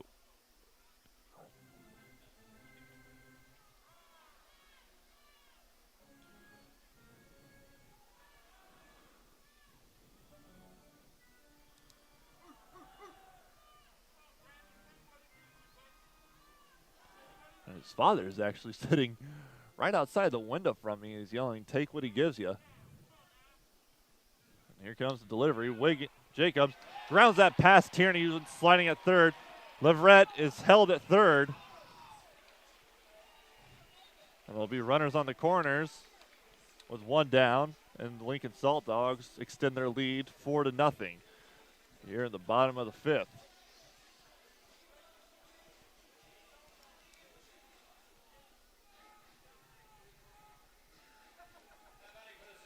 And I guess he did take what the T-Bones gave him, scoring a run.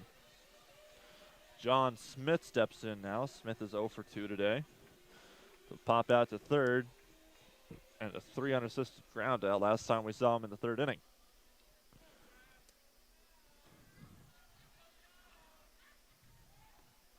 First pitch to Smith is low, 1-0.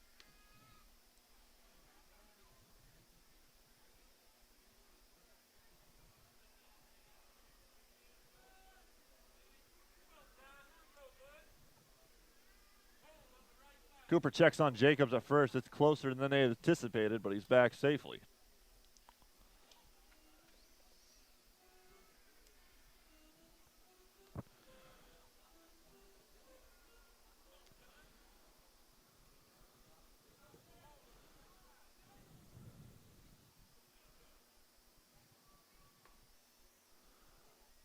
Next pitch is a strike, 0-2 to Smith.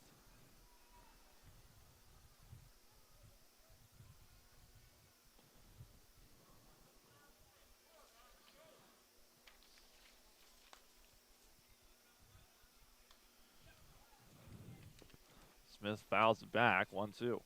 John Smith was a part of the Troy Riveras Can-Am League Championship team in 2015, where he played all 96 games.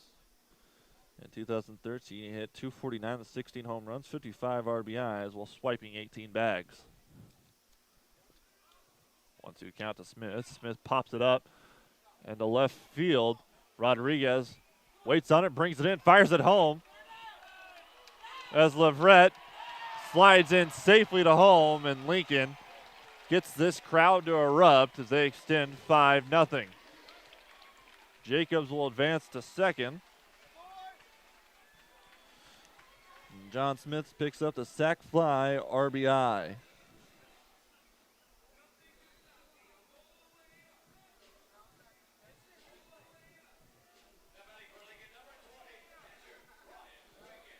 So the runner on second with 2 down. Ryan Wiggins steps in. Last time we saw Wiggins last inning, he led off with a double, but was ultimately stranded at third. So we start to see some action in the Kansas City bullpen. Looks like Brett Zawacki is getting ready for John Mazzarelli. First pitch from Cooper's outside and in the dirt, 1-0.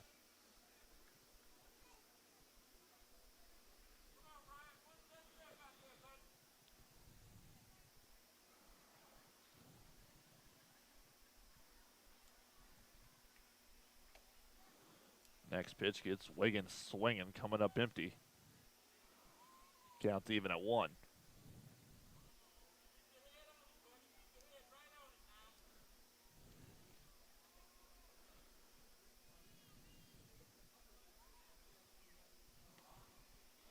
Next pitch finds his zone, and Cooper works ahead 1-2 with 2 down. You'd have to think, even with Wiggins getting out, this will be the last batter we see Cooper facing today, with Zalacki getting ready quickly. Either way, I do believe that Wiggins will be the next batter, will be the last batter for Cooper. Wiggins will ground to Tierney at third. Tierney with a collected throw to first, takes care of him, but not before Lincoln gets 2 runs on 3 hits. They strand 1 on base with no T-Bones errors. T-Bones trail 5-0 through 5 complete here on the T-Bones Broadcast Network.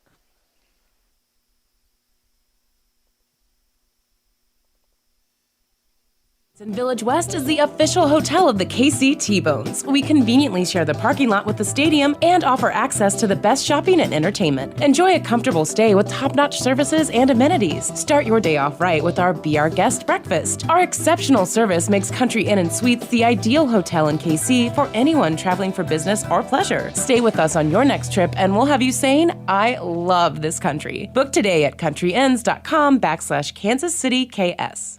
No matter how large or small your digging project may be, no matter how urban or rural, you must always call 811 before any digging project. 811 is our national one-call number, alerting your local utility companies to come out and mark any lines they have near your dig site. So before you do this or this, make sure you do this. For digging projects big or small, make the call to 811. Brought to you by Common Ground Alliance. Welcome back to the T-Bones Broadcast Network. This is Sam King filling in for Nathan Moore, as Nathan Moore is in my hometown of Manhattan, Kansas, has his 17 and under baseball team. He's playing a tournament there, and I wish nothing but the best of luck to his team. We'll start the 6th inning with the T-Bones. It'll be the top of the order: Rodriguez, Gillies, and Massey.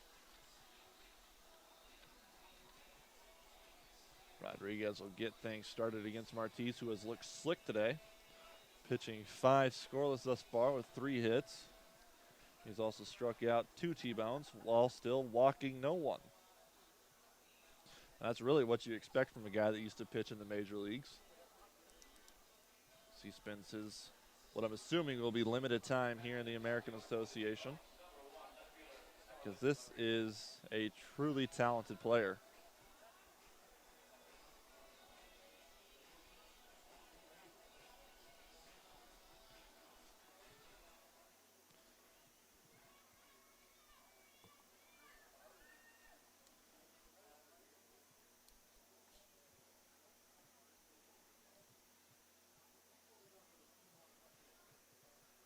Starlin Rodriguez steps in now, 1 for 2 today with a single to start the game in the first. First pitch is high, 1-0. Last season, Martis was here in Lincoln for part of it, where he went 6-3 with a 3.74 ERA. Next pitch finds his own, count even at 1. In 106 innings pitched, he struck out 79 while walking 21. He also spent some time in Bridgeport, where he was 0 for 1 in 2/3 innings. He had an ERA of 108.0 as Rodriguez pops out to the shortstop for the first out.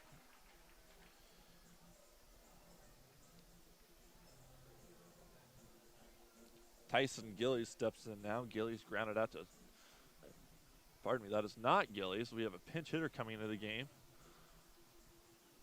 That is number 8. Tyler Moore.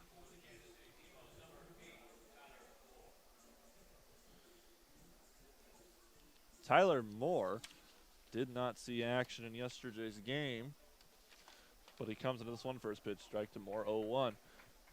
Moore is batting .083 and 12 at-bats.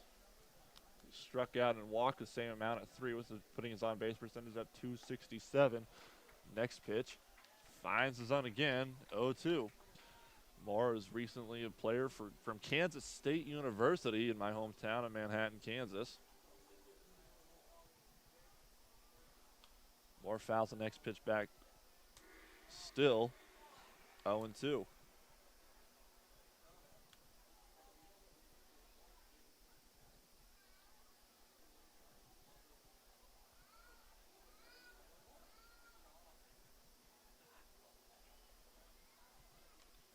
Tyler Moore might have played here recently, actually. I don't remember if the Big 12 tournament is still hosted in Lincoln, Nebraska. I would assume not, since the Cornhuskers are now a part of the Big 10, but they were just recently knocked out of the Big 12 tournament on May 26th. Moore fouls it back again. This count's still 0-2, but it feels like it's been a full count. While at Kansas State, Tyler Moore was an everyday catcher, his senior year catcher. I don't know why that came out weird. He had a career best 321 with 12 doubles, 4 home runs, and 41 RBIs in 55 games as a senior. Next pitch is in the dirt. He battles back 1-2. During his tenure at Kansas State, he was an all Big 12 honorable mention player. He was Big 12 Player of the Week once, Big 12 Newcomer of the Week, and he was a part of the Johnny Bench Award list, which goes to the top catcher in college baseball. He spent his time at Coffeyville Community College and the Jayhawk Conference.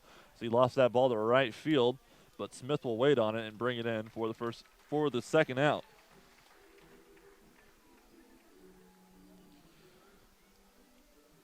Tyler Massey will walk into the box now.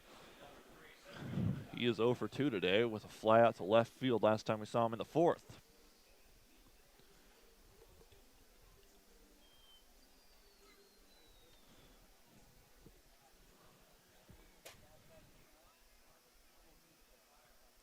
First pitch to Massey is high and just a bit outside. And when I say just, I mean in another batter's box. 1-0. I've been sitting on just a bit outside since I first saw the movie Major League.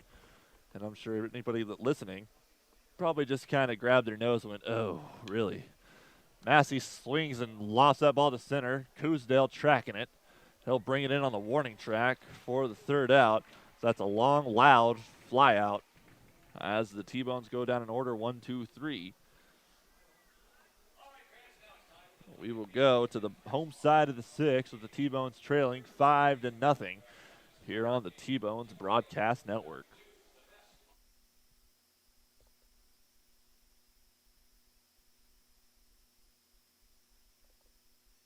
Always good to know that great doctors are close by.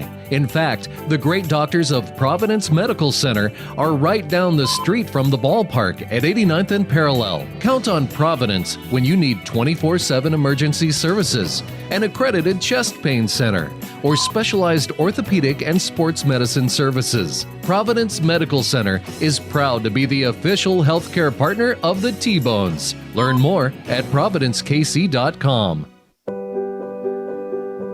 At Community America, we're redefining wealth. It's time to focus on what really fills our lives with meaning. The experiences and relationships that define who we are and what we value. At Community America, what matters to you matters to us. Because when you have financial peace of mind, you can live life to the fullest. Make today wealthy.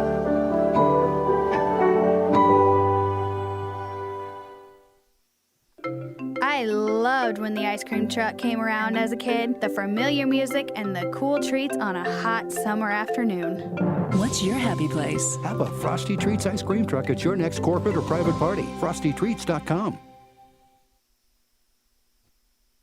Welcome back to the T-Bones Broadcast Network.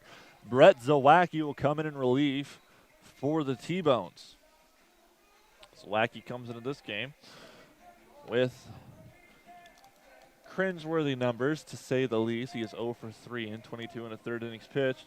He struck out 24, walking 11. That's the good news. That's a very, very good number. He strikes out more than a 2-to-1 odd. But he also has an ERA of 8.87 in 22 and a third, while giving up 4 home runs this season. I hate to hate on the guy, because he is a very charismatic player. He comes to the T-Bones by way of the Joliet Frontier League. By Gateway from the Frontier League, where he went 4-1 last season with a 1.99 ERA, while striking out 27 and walking 6. Zawacki was originally drafted by the St. Louis Cardinals in the 12th round of the 2007 draft at a LaSalle High School in LaSalle, Illinois. The highest level he reached is AA, which was in 2011 in Springfield, where he went 3-2 with an 8.0 ERA while striking out 27, pardon me, and walking 11. First pitch to Pat Kelly. Fired in there and fouled back. 1-0. Zwacky does bring a lot of velocity. That one is clocked at 90 miles an hour.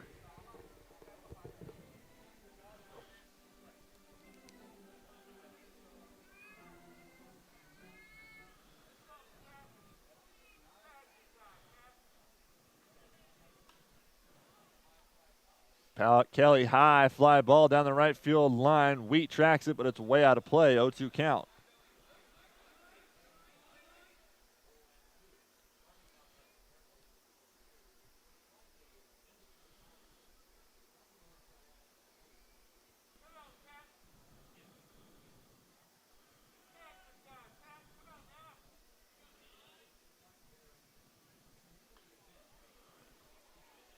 Kelly fouls it back again. We'll stay here at 2.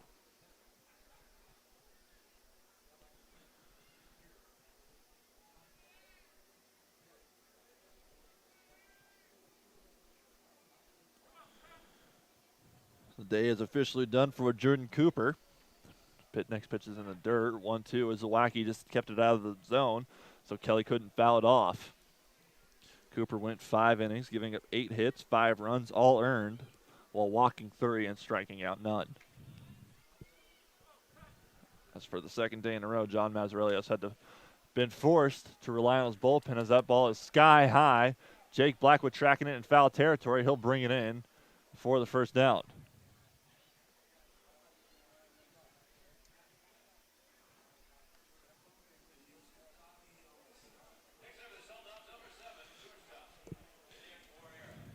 Now batting for Lincoln is Denier Marrera. Marrera is 1 for 2, picking up his first American Association hit in the second inning, but was immediately caught stealing by T-Bone's catcher Brian Erie. First pitch from Zwacky is a 91-mile-an-hour heater that's low, 1-0.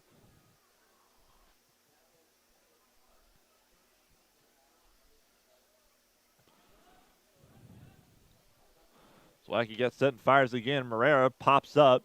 That's what a guy like Zwacky can force with his high velocity. And Wheat will come in and shallow right field for the second out.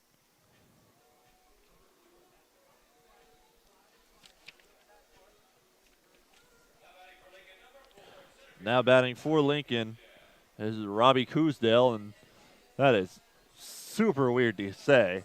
Super weird to hear from their PA announcer.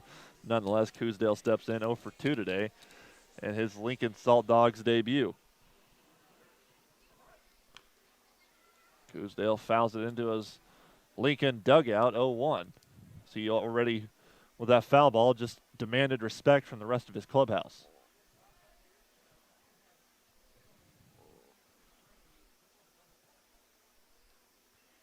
Zwacky induces Coosdale to ground to Wiley. Coosdale runs hard, but he's still out on the 4-3 putout. As Brett Zwacky comes in and sends the Salt Dogs down in order, as the T-Bones still trail 5-0 through 6 complete here on the T-Bones Broadcast Network.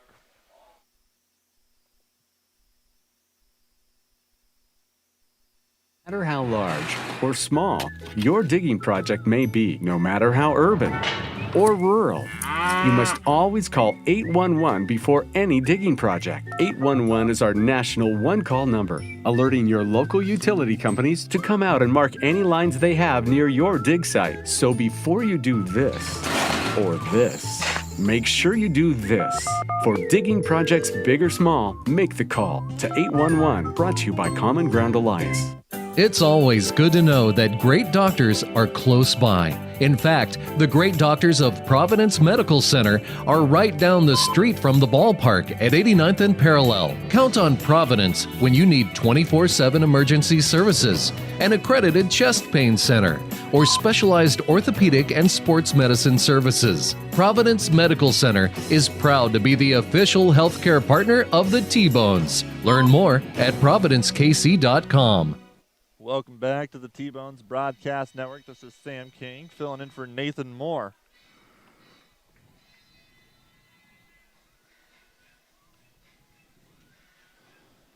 T-Bones trail 5-0 as we get set to start the 7th inning. Well, they've only mustered 3 hits to this point. One coming from the guy that's leading off this inning, Jake Blackwood. He's 1 for 2 today. Chiron Martis is still out there and throwing strong. He has only struck out 2 T-Bones batters, which is a huge change in tide from what we saw earlier this season from the T-Bones. First pitch from Martis is a breaking ball that touches enough of the zone, 0-1.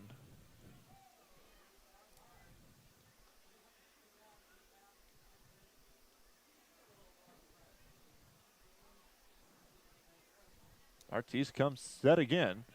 Fires it, and Blackwood fires down the third base line. That's going to be trouble as that's in the corner, and he rounds first hard.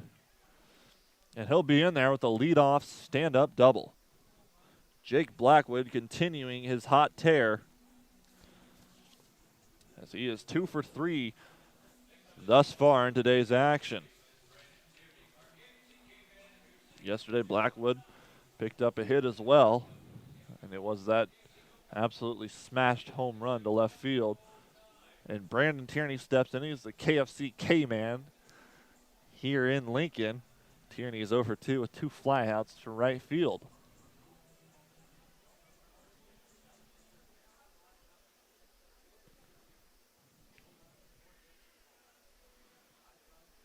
First pitch from Martis is way inside on Tierney. I would say wear it, but Tierney has been one of the hotter batters for the T-Bones this season, batting .308, 45 hits, 14 RBIs, and 1 home run.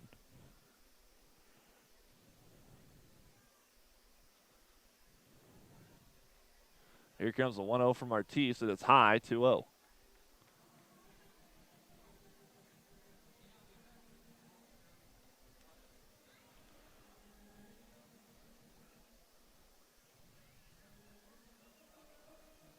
Last time Martis was pitching was at Gary South Shore, where he picked up the loss, going 5 innings, giving up 9 hits, 5 runs, all earned, walking 3 and striking out 4. The next pitch is high again, and Tierney can do whatever he wants on this one as he's ahead 3-0.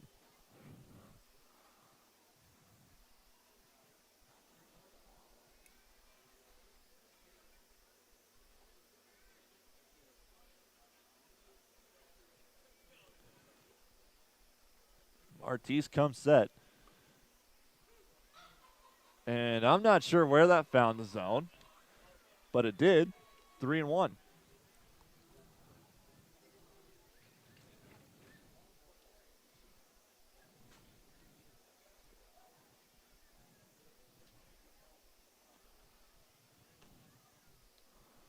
Here comes the 3-1 from Martis. And Brandon Tierney sends that to left center. That'll drop. Coosdale tracking it. They're going to send Blackwood home. Strong throw from Coosdale. But they're more worried about the runner on second as Jake Blackwood will touch home. And the T-Bones are officially on the board at 5-1 as Brandon Tierney picks up the RBI single.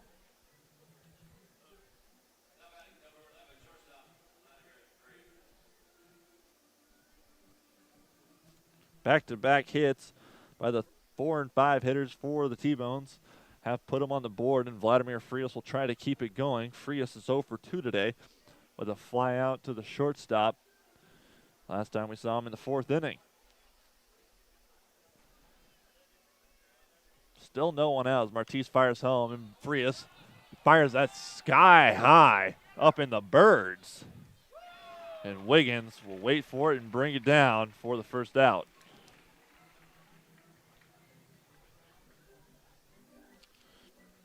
Brett Wiley steps into the box now for the T-Bones. Wiley is 1 for, I'm way wrong, as it looks like Martis is hurting as the manager and the athletic trainer are both walking out. Usually that's never a good duo, as those two guys always mean trouble. Manager means he's going to take him out. Trainer means there's something wrong. There is action up in the Salt Dogs bullpen. Try to figure out who that is real quick. It appears that it's Brad Orisay, and he's getting loose as fast as he possibly can. We're going to go to break as we wait to see what is wrong with Martise, as the entire team is on the mound. Nothing happened, no line drive hit him or anything. It must just be something that's wrong with him. We're actually not going to take a break as Martise will stay on the mound. Wiggins will talk to Martise for a little longer just to give him that little extra time. He'll stay in. Kind of curious to know what that was about. I'm sure I'll never know. But with one out, Brett Wiley steps in. Wiley is 1 for 2 so far. With a single, clear back in the second inning. He flew out to right field last time we saw him in the 5th inning.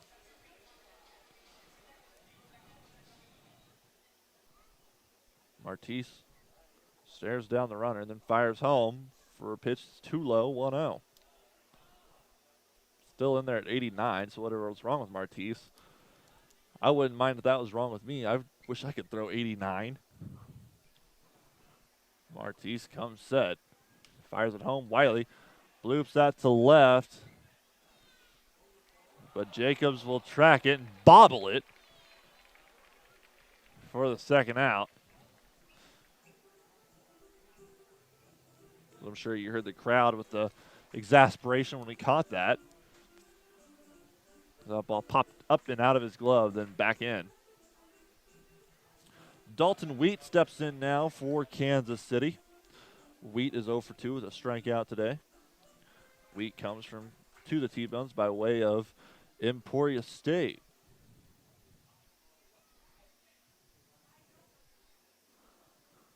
Wow, there, Dalton Wheat was once named the D2 Baseball Hero of the Week as the first pitch is outside 1-0.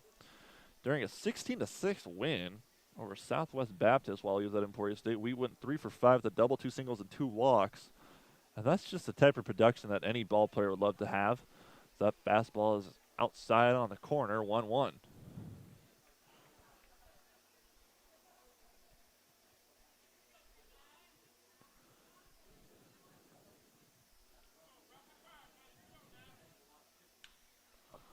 Wheat lines that to center field, and he's on now with a 2-out single, putting runners on first and second for the 9-hole hitter, Brian Erie.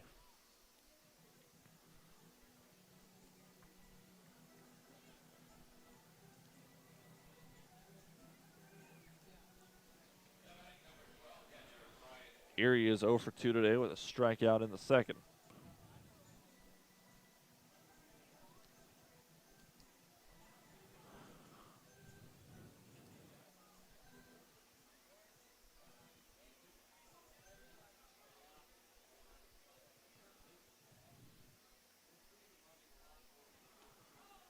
First pitch is a breaking ball clocked at 80. The Erie was looking fastball. He's way out ahead of. It's by him, 0-1.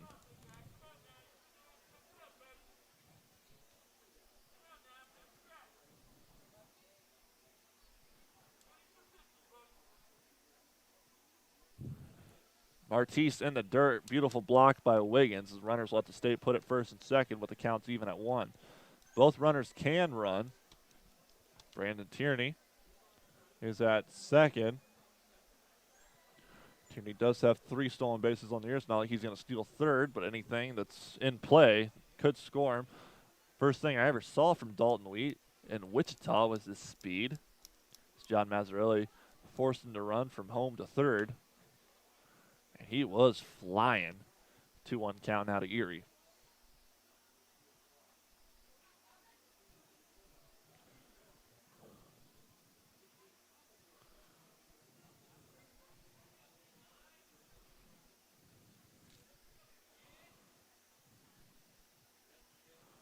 Martise gets Erie to fly to center field. Robbie Coosdale will wait for it and bring it in for the third out, but not before the T-Bones score 1 run on 3 hits. They strand 2 on base with no Lincoln errors. We'll go to the home side of the 7th. The T-Bones trailing 5-1 here on the T-Bones Broadcast Network.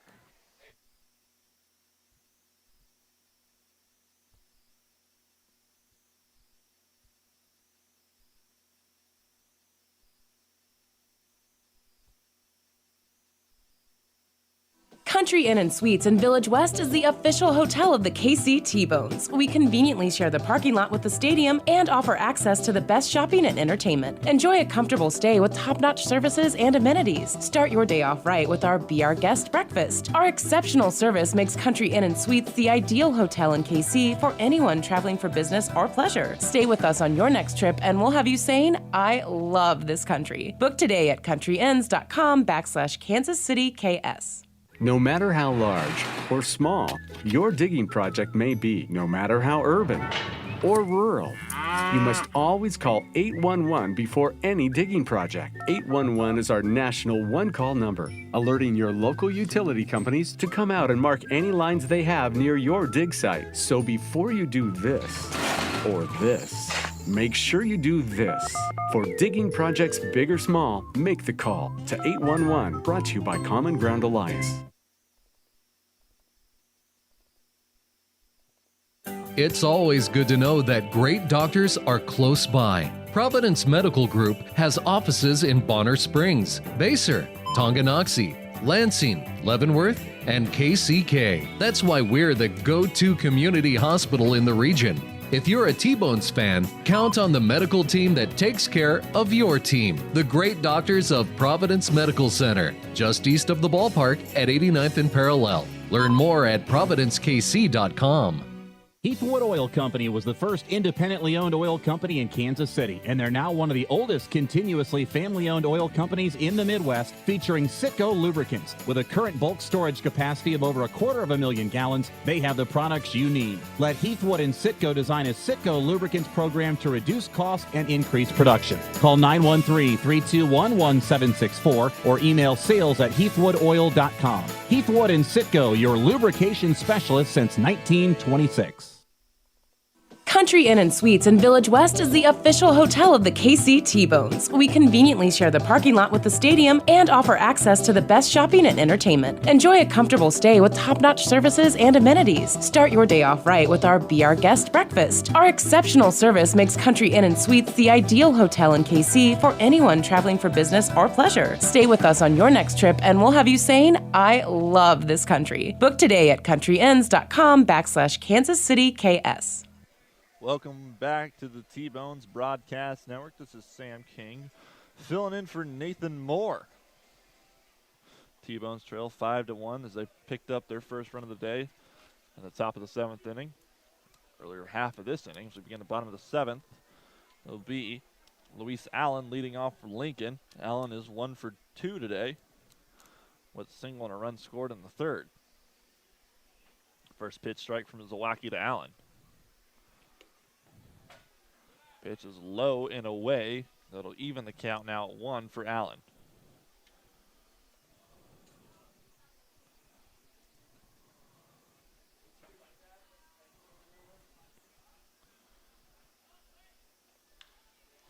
Allen sends that ball to right field. Wheat retreating, could be trouble. He's at the wall, but it's up and out of here as Luis Allen hits a solo home run on Brett Zawacki to start the bottom of the 7th. And that'll push the deficit to 5 again as the Lincoln Salt Dogs extend their lead 6-1.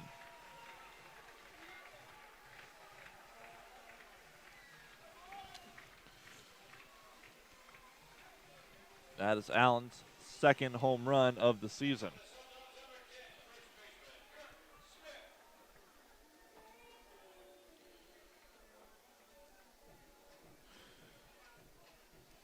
Kurt Smith steps in now for Lincoln. This is another guy that hit a home run. He's 3 for 3 today.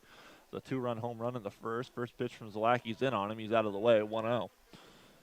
2-run home run in the first, single in the 3rd, single in the 5th, and he came around to score as part of that as well.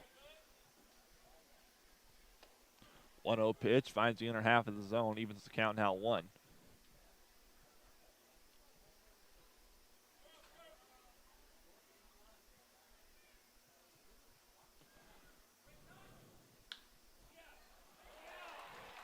That pitch will get past the diving Tierney And Kurt Smith is on with a single with no one out.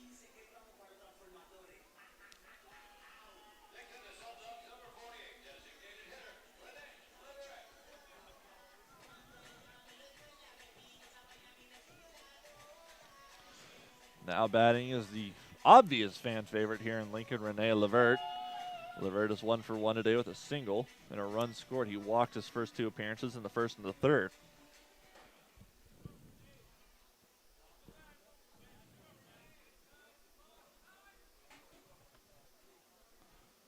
The final day of June, the T-Bones are trailing 6-1. First pitch is outside, 1-0.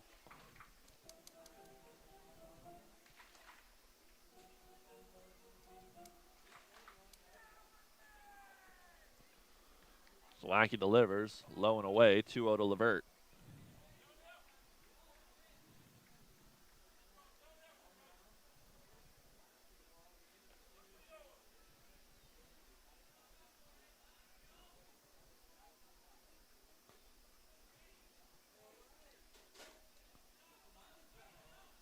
Zlacki delivers again. Inside, finds the inner half. Levert not happy. I'm pretty happy. Zlacki pretty happy. Mazzarelli pretty happy. 2-1. After this game, the T-Bones will return home to Kansas City, where they'll start a 3-game series against the St. Paul Saints. And then they hit the road after that to start a 3-game series at Sioux Falls. And then they're home again for a 3-game series against Sioux City. Then a long 10-game road trip that will involve Laredo, Joplin, and back here in Lincoln. 2-2 count now to Levert.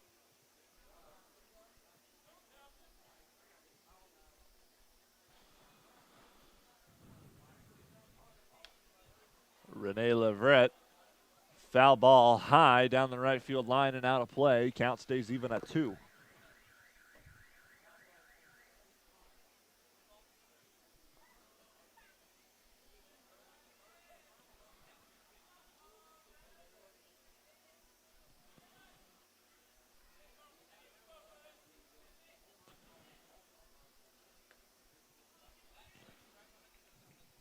Another pitch. Levert looks at the home plate umpire. It was close. It was low, 78 miles an hour. Guess it just barely missed. Levert wasn't so sure.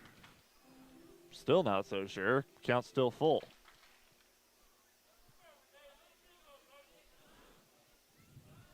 Runner goes. It'll be ball 4. Putting runners on first and second.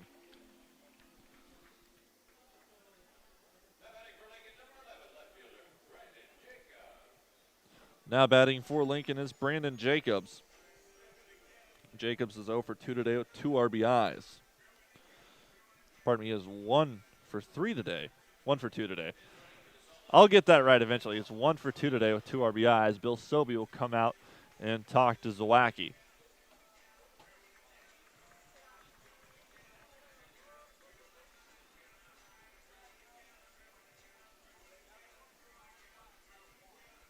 It's always good to know that great doctors are close by. In fact, the great doctors of Providence Medical Center are right down the street from the ballpark at 89th and Parallel. Count on Providence when you need 24/7 emergency services, an accredited chest pain center, or specialized orthopedic and sports medicine services. Providence Medical Center is proud to be the official healthcare partner of the T-Bones. Learn more at providencekc.com.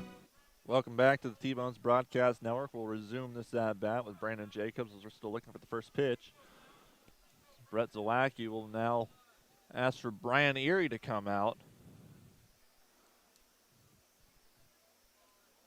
We have action again in the T-Bones bullpen.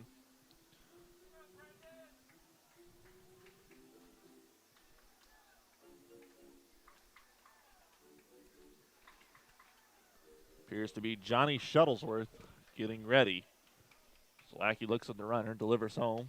First pitch to Jacobs is a fastball heater at 91 miles an hour in the zone, right down Broadway, 0-1.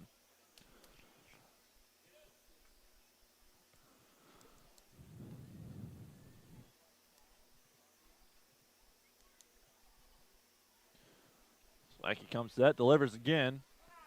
Fastball in the inner half. They'll get that call. Jacobs not happy at all, 0-2.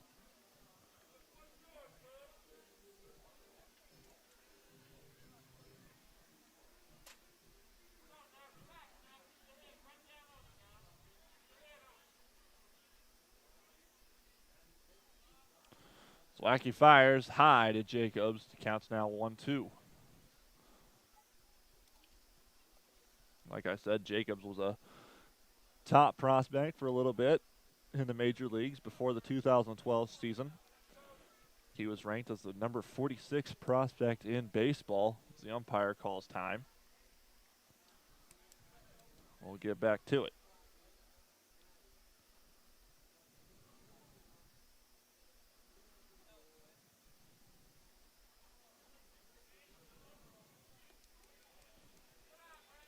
Next pitch is low. The count's now even at 2. Still no one out. Runners on first and second. A run already across this inning as Lincoln leads 6-1 here in the bottom of the 7th.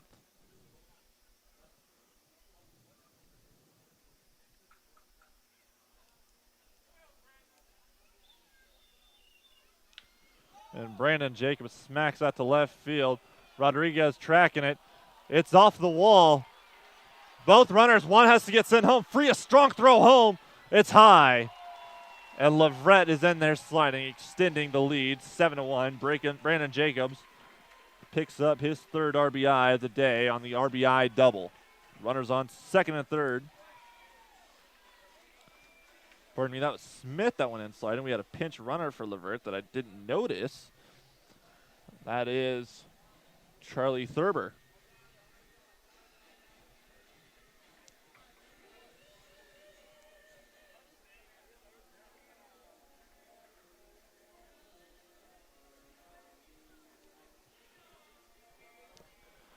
And John Mazzarelli will make the slow walk out.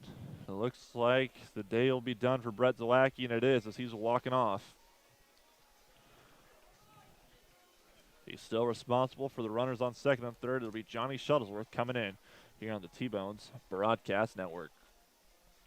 It's always good to know that great doctors are close by. In fact, the great doctors of Providence Medical Center are right down the street from the ballpark at 89th and Parallel. Count on Providence when you need 24/7 emergency services, an accredited chest pain center, or specialized orthopedic and sports medicine services. Providence Medical Center is proud to be the official healthcare partner of the T-Bones. Learn more at providencekc.com. At Community America, we're redefining wealth. It's time to focus on what really fills our lives with meaning. The experiences and relationships that define who we are and what we value. At Community America, what matters to you matters to us. Because when you have financial peace of mind, you can live life to the fullest. Make today wealthy.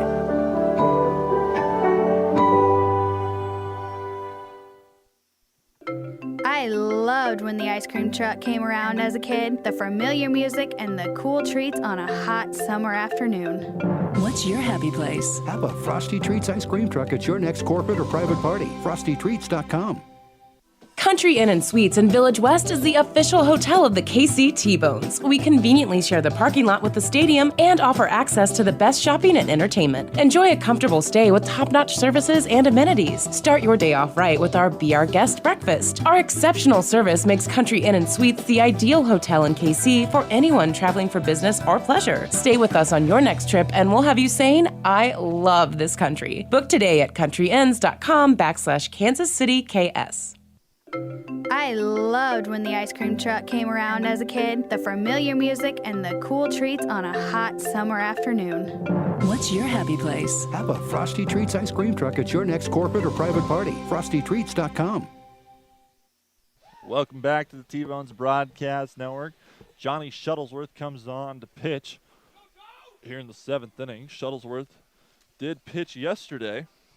Only a third of an inning, though, where it did not record a single snag except for the out. First batter he'll face is John Smith.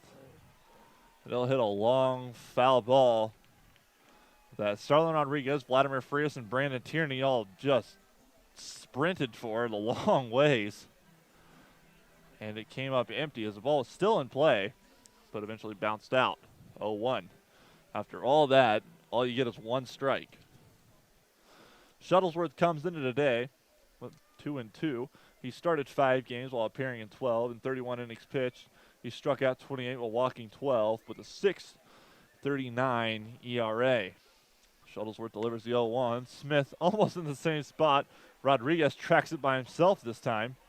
He'll make the catch. Runner tags up. Wild throw from Rodriguez. Misses home. Runner advances to third. Throw from Erie. And sliding in there is Brandon Jacobs. But Lincoln extends their lead 8-1 here in the bottom of the 7th. Not a bad series for Johnny Shuttlesworth. It was a shallow fly ball down the left field line. Rodriguez was off balance when he caught it. He was off balance when he threw it. Made for kind of a wild throw home, but Bryant here with a veteran move throws it to third. Jacobs just slides in underneath the tag. Nonetheless, John DeSmith picks up his second sac fly RBI of the game.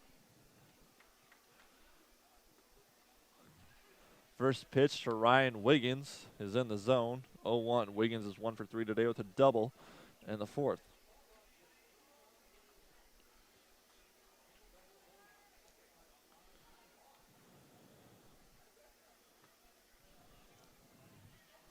Next pitch finds the zone again as well. 0-2 is Shuttlesworth. It's looking good early. He's ahead 0-2.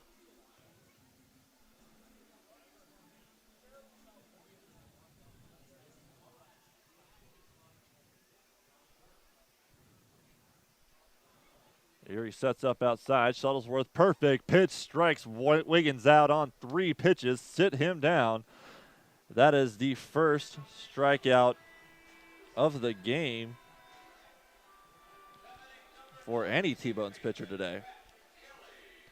That comes here in the 7th inning. Pat Kelly walks into the box now. Kelly is 0 for 3 today out of the 8-hole. Yesterday, Kelly went 0 for 4. See if they can't keep that going. Shuttlesworth gets set. First pitch finds the zone. 0-1.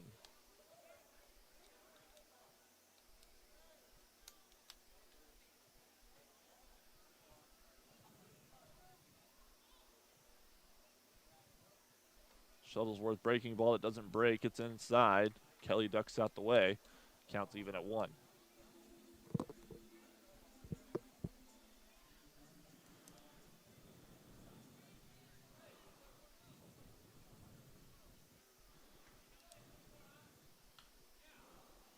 Kelly fouls it straight back. 1-2.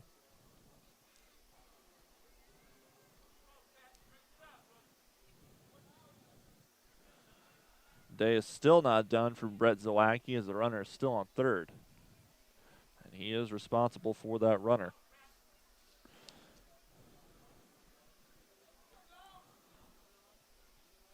Shuttlesworth delivers. Kelly grounds to Wiley. Wiley ranges over. Strong throw. Gets him as he makes up for the blunder. Salt Dogs score 3 this inning on 3 hits with no T-Bones errors. They leave 1 on. We'll go to the 8th inning. The T-Bones trailing 8-1 here at Haymarket Park on the T-Bones Broadcast Network.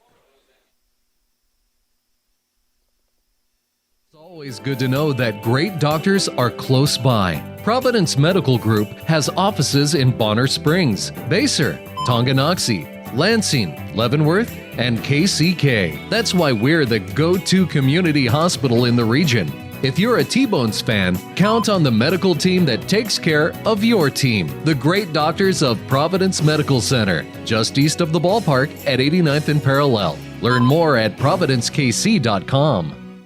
Heathwood Oil Company was the first independently owned oil company in Kansas City, and they're now one of the oldest continuously family-owned oil companies in the Midwest, featuring Citgo lubricants. With a current bulk storage capacity of over 250,000 gallons, they have the products you need. Let Heathwood and Citgo design a Citgo lubricants program to reduce costs and increase production. Call 913-321-1764 or email sales@heathwoodoil.com. Heathwood and Citgo, your lubrication specialist since 1926.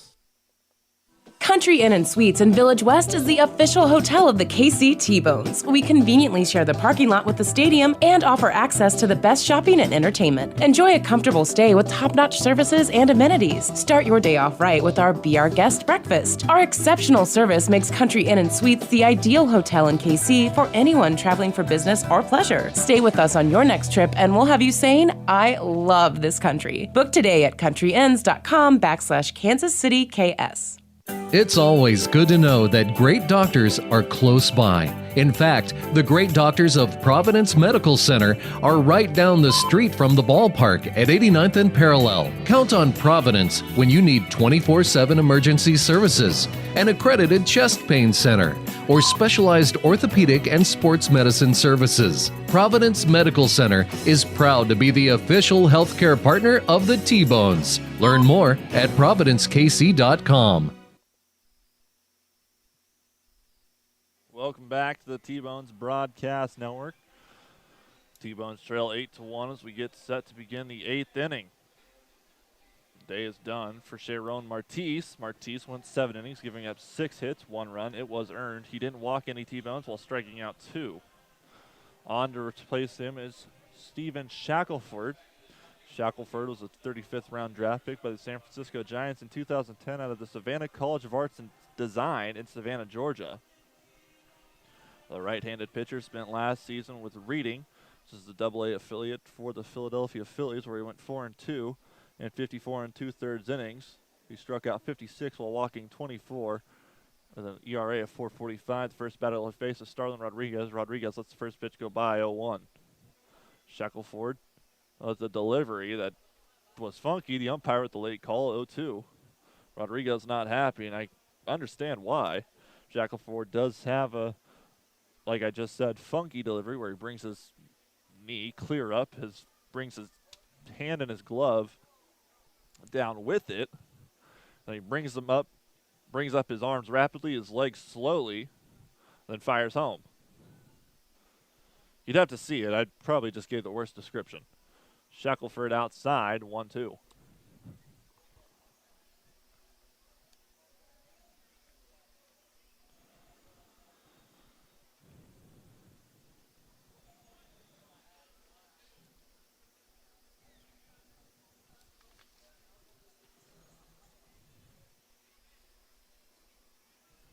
Here comes the 1-2.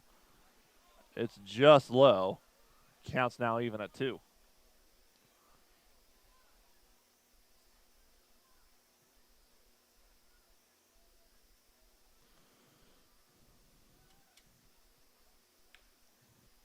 Rodriguez fouls it off the plate.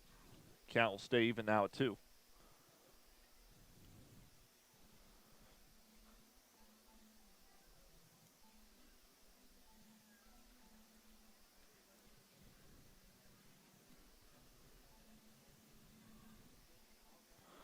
Rodriguez takes his time getting back in the box, puts the dirt on his hands, and gets set. Shackelford brings it home. Rodriguez brings it to right field, where Smith is waiting on it and brings it in for the first out.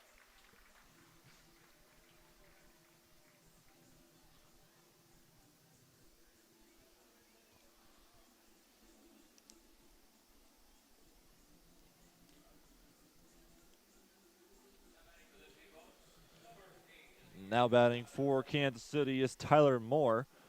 Moore came in to hit for Tyson Gillies. Gillies was 0 for 1 today, and Tyson Moore is 0 for 1 today. First pitch to Moore is high and out of the catcher's glove, 1-0.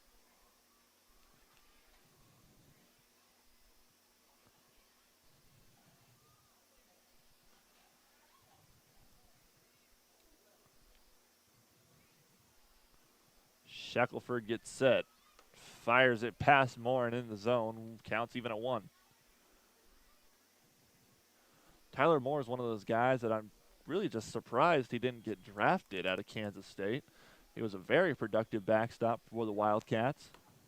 Next pitch is high, 2-1. He's got a bat. He's got a nice glove. He's got the charisma.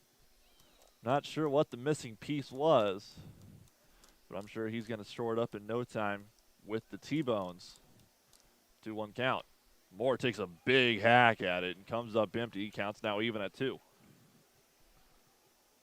He does have 1 independent league hit. He is 1 for 13 thus far.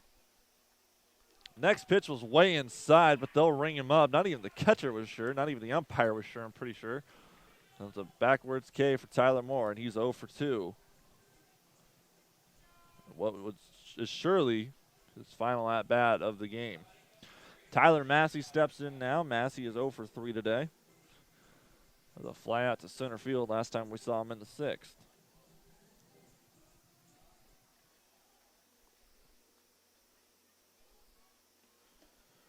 First pitch to Massey is low, 1-0.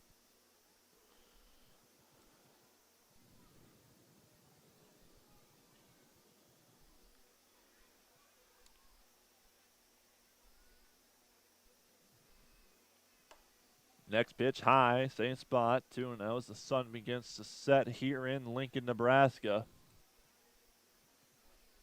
T-Bones are still trailing 8-1. The trains are coming in right field into the junction. Gotta say, I've never seen that before. Next pitch is a fastball in the outer half, 2-1.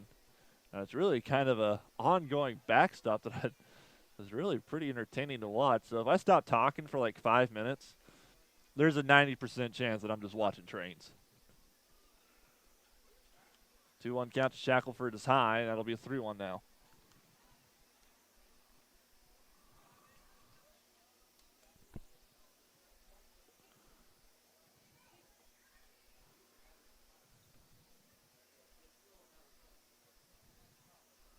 Shackelford gets set. Massey chops it to second. Weird hop.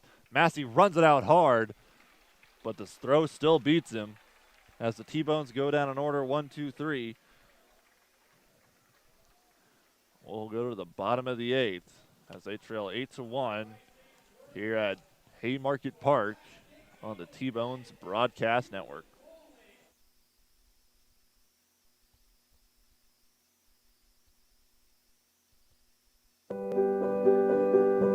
At Community America, we're redefining wealth. It's time to focus on what really fills our lives with meaning. The experiences and relationships that define who we are and what we value.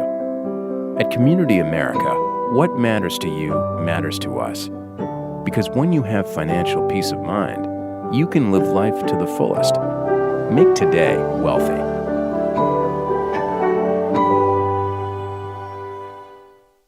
No matter how large or small your digging project may be, no matter how urban or rural, you must always call 811 before any digging project. 811 is our national one-call number, alerting your local utility companies to come out and mark any lines they have near your dig site. So before you do this or this, make sure you do this.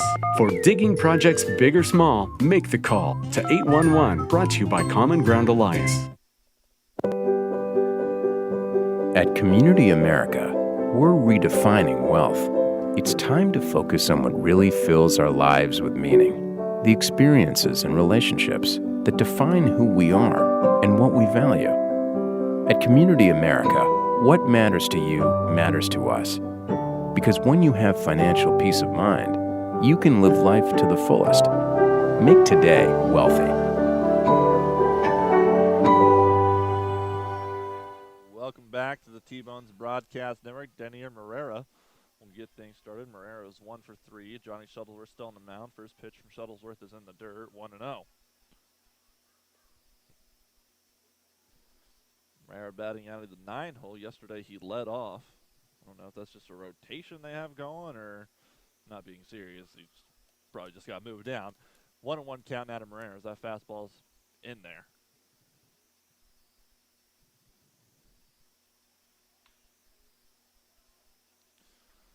Herrera chops it to Frias at short, and shortstop to shortstop for the first out.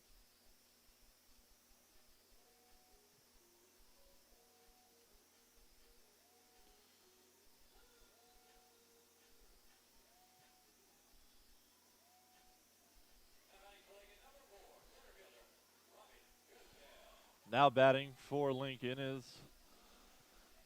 probably one of the nicer guys in independent baseball, Robbie Coosdale. Coosdale's 0 for 3 today. First pitch to Coosdale's low, 1-0. Coosdale grounded out to Brett Wiley at second base last inning. Last time he came up in the 6th inning, pardon me. Coosdale reaches out for it, sends it to right center. Both are looking for it. It's at the wall. It bounces off. Tyler Massey, strong throw. Irregardless, Robbie Coosdale's in there with a stand-up, 1-out double. Jake Blackwood jogs second. Says something to Coosdale. Coosdale laughs. It's been one of those games as Robbie Coosdale comes back to bite the T-Bones. Picks up his first hit in Lincoln Salt Dogs uniform. I'm sure that's his first hit against the Kansas City T-Bones, and I'm sure that feels just as weird for him as it does for everybody else. Luis Allen steps in. Allen is 2 for 3 today with a solo home run last time we saw him in the 7th inning. First pitch from Shuttlesworth. Sit on his hands. He fouls it down the right field line, 0-1.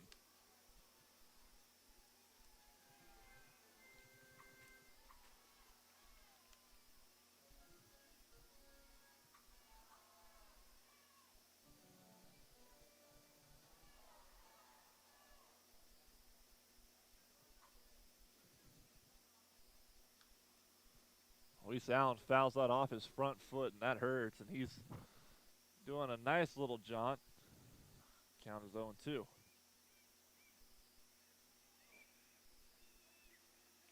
He attempts to walk it off the umpire. Dust off home plate.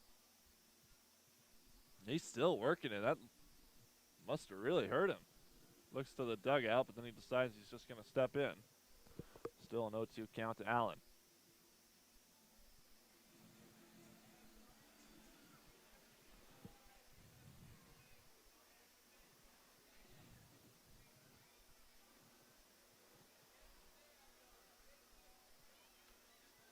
Shuttlesworth checks on Coosdale at second, but fires home and just barely misses. 1-2 count.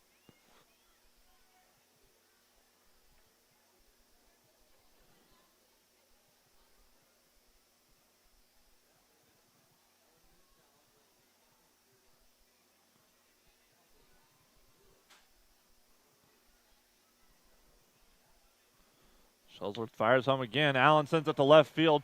Coosdale getting waved home. I forgot how fast he is. He's in there standing up, extending the lead, 9-1.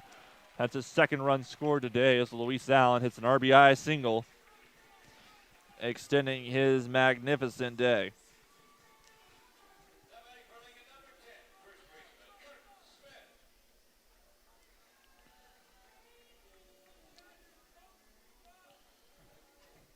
Kurt Smith steps in. Smith having the game of his life. He's 4 for 4. He had a 2-run home run in the first, singled in the third, singled and scored in the fifth, singled and scored in the 7th. First pitch to Smith is inside, 1-0.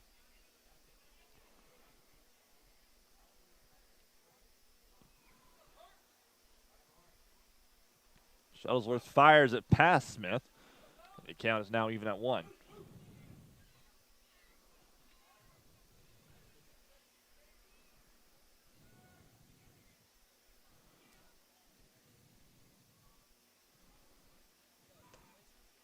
Smith gets a whiff right by him again at 93 miles an hour from Johnny Shuttlesworth. 1-2. We knew Shuttlesworth had velocity, but holy cow.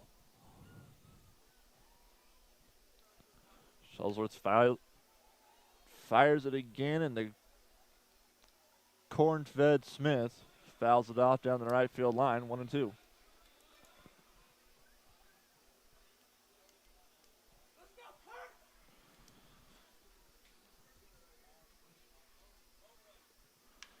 Kurt Smith lines that to left field. Rodriguez tracking it. He finds it. He'll bring it in for the second out.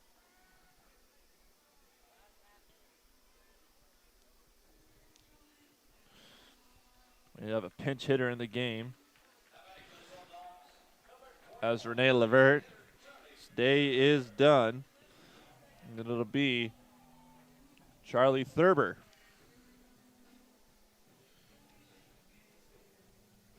I mentioned earlier, Charlie Thurber is a former teammate of Tyler Massey in the one season he spent in the Colorado Rockies organization.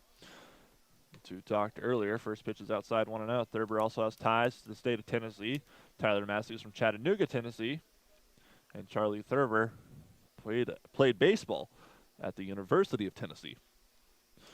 1-0 count. Shuttlesworth fires outside 2-0.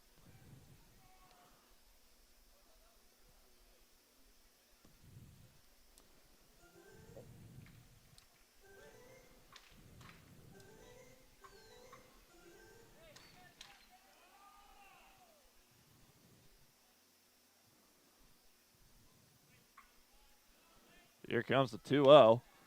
Scherber chops it back to the pitcher's mound. Shuttlesworth turns, fires for the 1-6-3 double play and gets out of it. But not before Lincoln scores 1 run on 2 hits. They leave none on with no T-Bones errors. We'll go to the top of the 9th. The T-Bones' last chance to come back as they trail by 8. 9-1 here on the T-Bones Broadcast Network.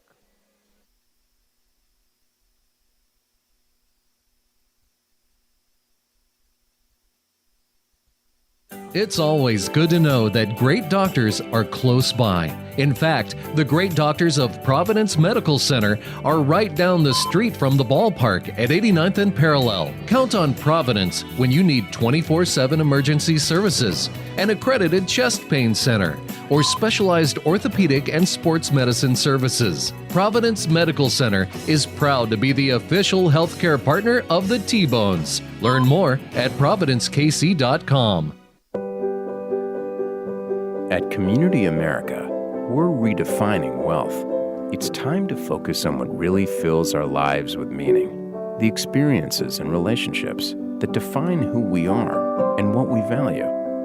At Community America, what matters to you matters to us.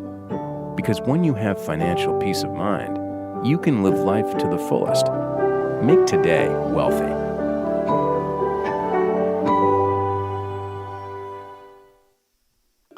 I loved when the ice cream truck came around as a kid. The familiar music and the cool treats on a hot summer afternoon. What's your happy place? Have a Frosty Treats ice cream truck at your next corporate or private party. FrostyTreats.com. Country Inn and Suites in Village West is the official hotel of the KC T-Bones. We conveniently share the parking lot with the stadium and offer access to the best shopping and entertainment. Enjoy a comfortable stay with top-notch services and amenities. Start your day off right with our Be Our Guest breakfast. Our exceptional service makes Country Inn and Suites the ideal hotel in KC for anyone traveling for business or pleasure. Stay with us on your next trip and we'll have you saying, I love this country. Book today at countryinns.com/Kansas City KS. I loved when the ice cream truck came around as a kid. The familiar music and the cool treats on a hot summer afternoon. What's your happy place? Have a Frosty Treats ice cream truck at your next corporate or private party. FrostyTreats.com. Welcome back to the T-Bones Broadcast Network. This is Sam King filling in for Nathan Moore. We'll see the top half of the 9th coming up as the T-Bones trail 9-1. Coming into pitch for Lincoln is Nigel Newbar, closing the door on Stephen Shackelford's day where he pitched 1 inning. The only stat he recorded was 1 strikeout. Nigel Newbar comes on now. Newbar played his college ball at USC in Los Angeles, California. He was born in Tokyo, Japan. The 23-year-old is drafted by the Baltimore Orioles in the 12th round. First pitch is high, 1-0, of the 2014 draft out of USC. Last season, he pitched for the single-A affiliate for Baltimore in Delmarva, where he went 4-2 with a 7.33 ERA and 27 innings pitched. He struck out 17 while walking 15. Next pitch is high, 2-0 to Blackwood. Jake Blackwood has scored the only T-Bones run today. He's been the most productive bat for the T-Bones thus far, 2 for 3, picking up right where he left off yesterday. He had a double last time we saw him in the 7th, where he came around scoring a single in the 4th. Next pitch is low, but finds the zone apparently, 2-1.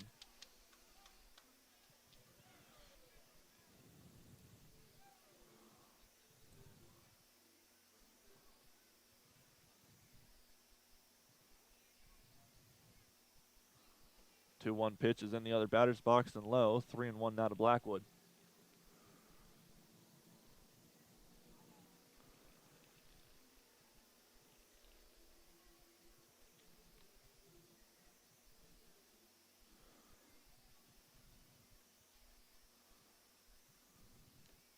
Blackwood just fouls that 94-mile-an-hour heater off just enough.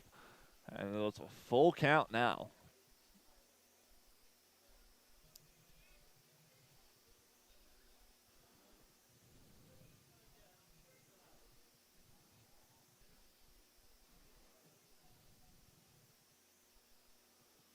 Here comes the full count pitch. Jake Blackwood pops that sky high.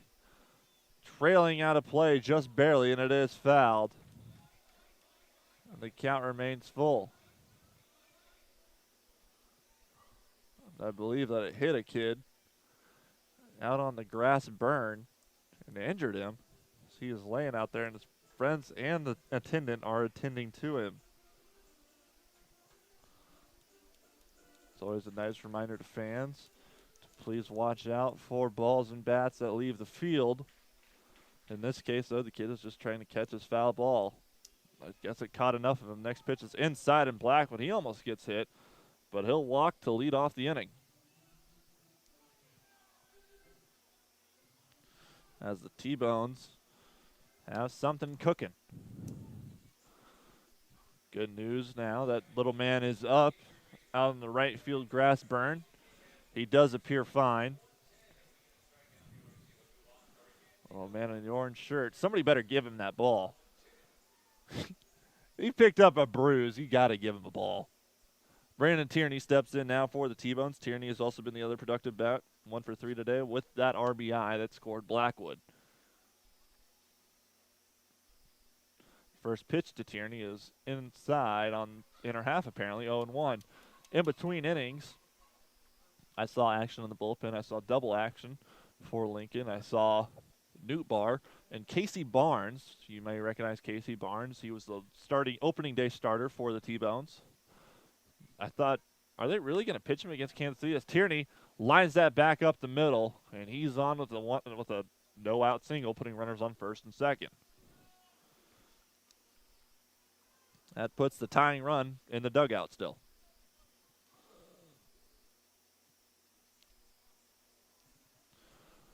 Vladimir Frias steps in now with runners on first and second. Frias is 0 for 3 today, popping up to the catcher. Last time we saw him in the 7th inning.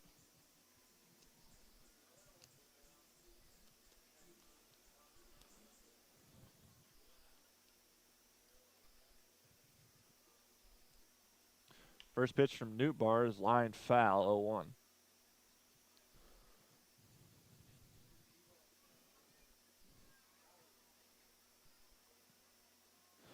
T-Bones are hurting right now.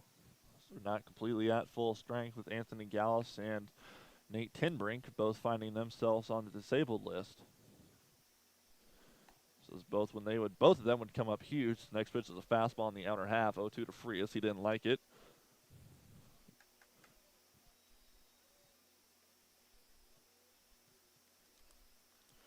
This season with Lincoln, Newt Barr has been struggling. He is 1-1 with a 10.29 ERA in 7 innings pitched. He's given up 8 earned runs, 8 runs all earned actually, while walking 8 and striking out 9.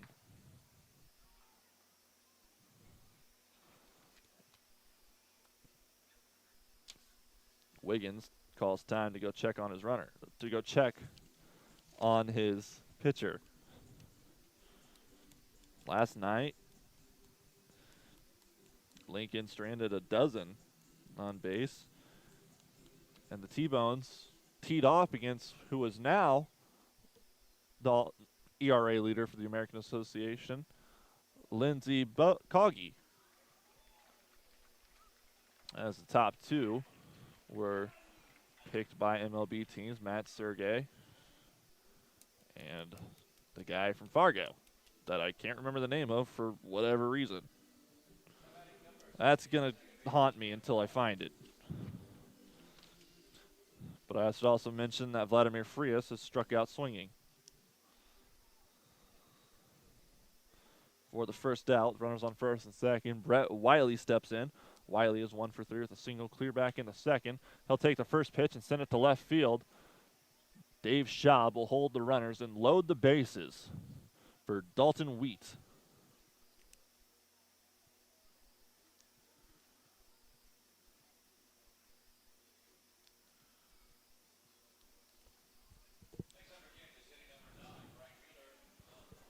Dalton Wheat is a dangerous hitter.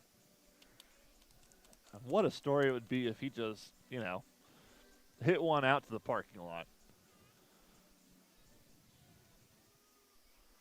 T-Bones trailing 9-1. It'd take more than that to make this a miracle, but that's where it starts.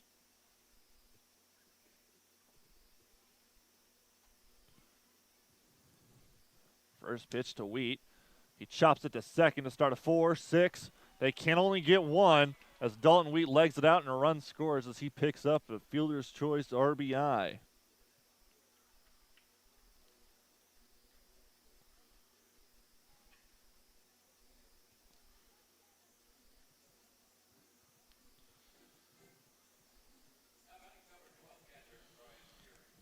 Now batting for the T-Bones with 2 down is Brian Erie.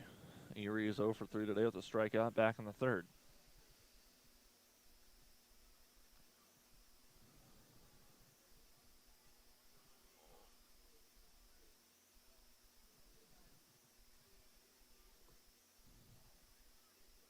Of course, Brian Erie was signed after Cole Leonidas released by the team. He's found his way back in Kansas City as that first pitch strike is in there.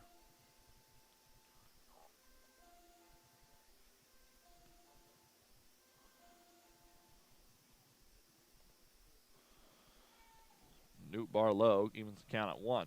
Erie last played for Kansas City. Well, last season, where he batted .282 with 19 RBIs.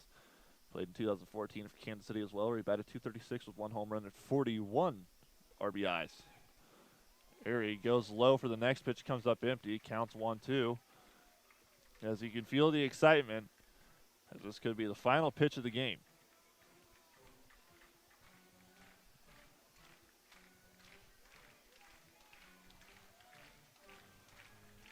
Newbar gets the sign. Comes set. Delivers 1-2. Gets Brian Erie swinging. As the T-Bones lose 9-2. They do pick up 1 run in this final inning on 3 hits. They do strand 2 on base with no Lincoln errors. Again, they fall in this action 9-2. That drops their overall record at 16-24. This improves Lincoln in 19-20. And that snaps a 6-game losing streak for Lincoln. It snaps a 2-game winning streak for Kansas City as they now fall 6.5 games behind the leader, Gary South Shore. Jordan Cooper will pick up the loss for Kansas City. Pitched 5 innings, giving up 8 hits, 5 runs, all earned, while walking 3 and striking out no one. Picking up the win for Lincoln is Chiron Martis, where he pitched 7 innings, 6 hits, 1 run. It was earned. He walked no one and struck out 2.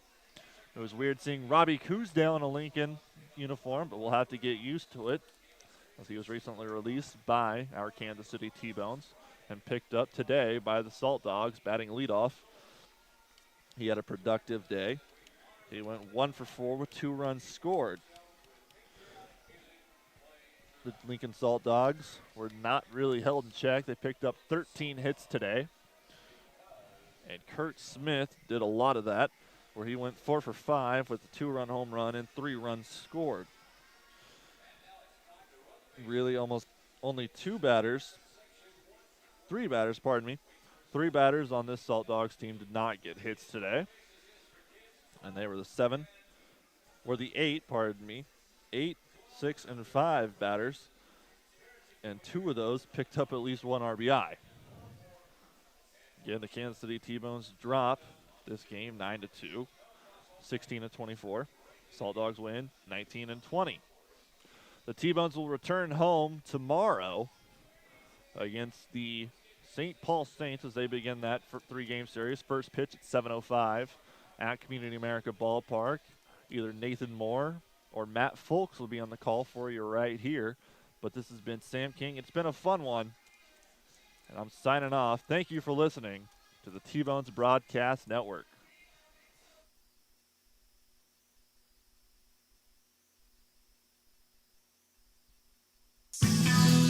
This game on the T-Bones Broadcast Network was brought to you by Community America Credit Union, Austin's Trailers and Motorsports, Budweiser, Coca-Cola, Price Chopper, Providence Medical Center, the Kansas Lottery, FlyKCI.com, Roma Bakery, Sheet Metal Local Number 2, and Kissick Construction. Tune in online all season to the T-Bones Broadcast Network. Click on the Watch Live or Listen Live buttons at tbonesbaseball.com. T-Bones Baseball, that's fun.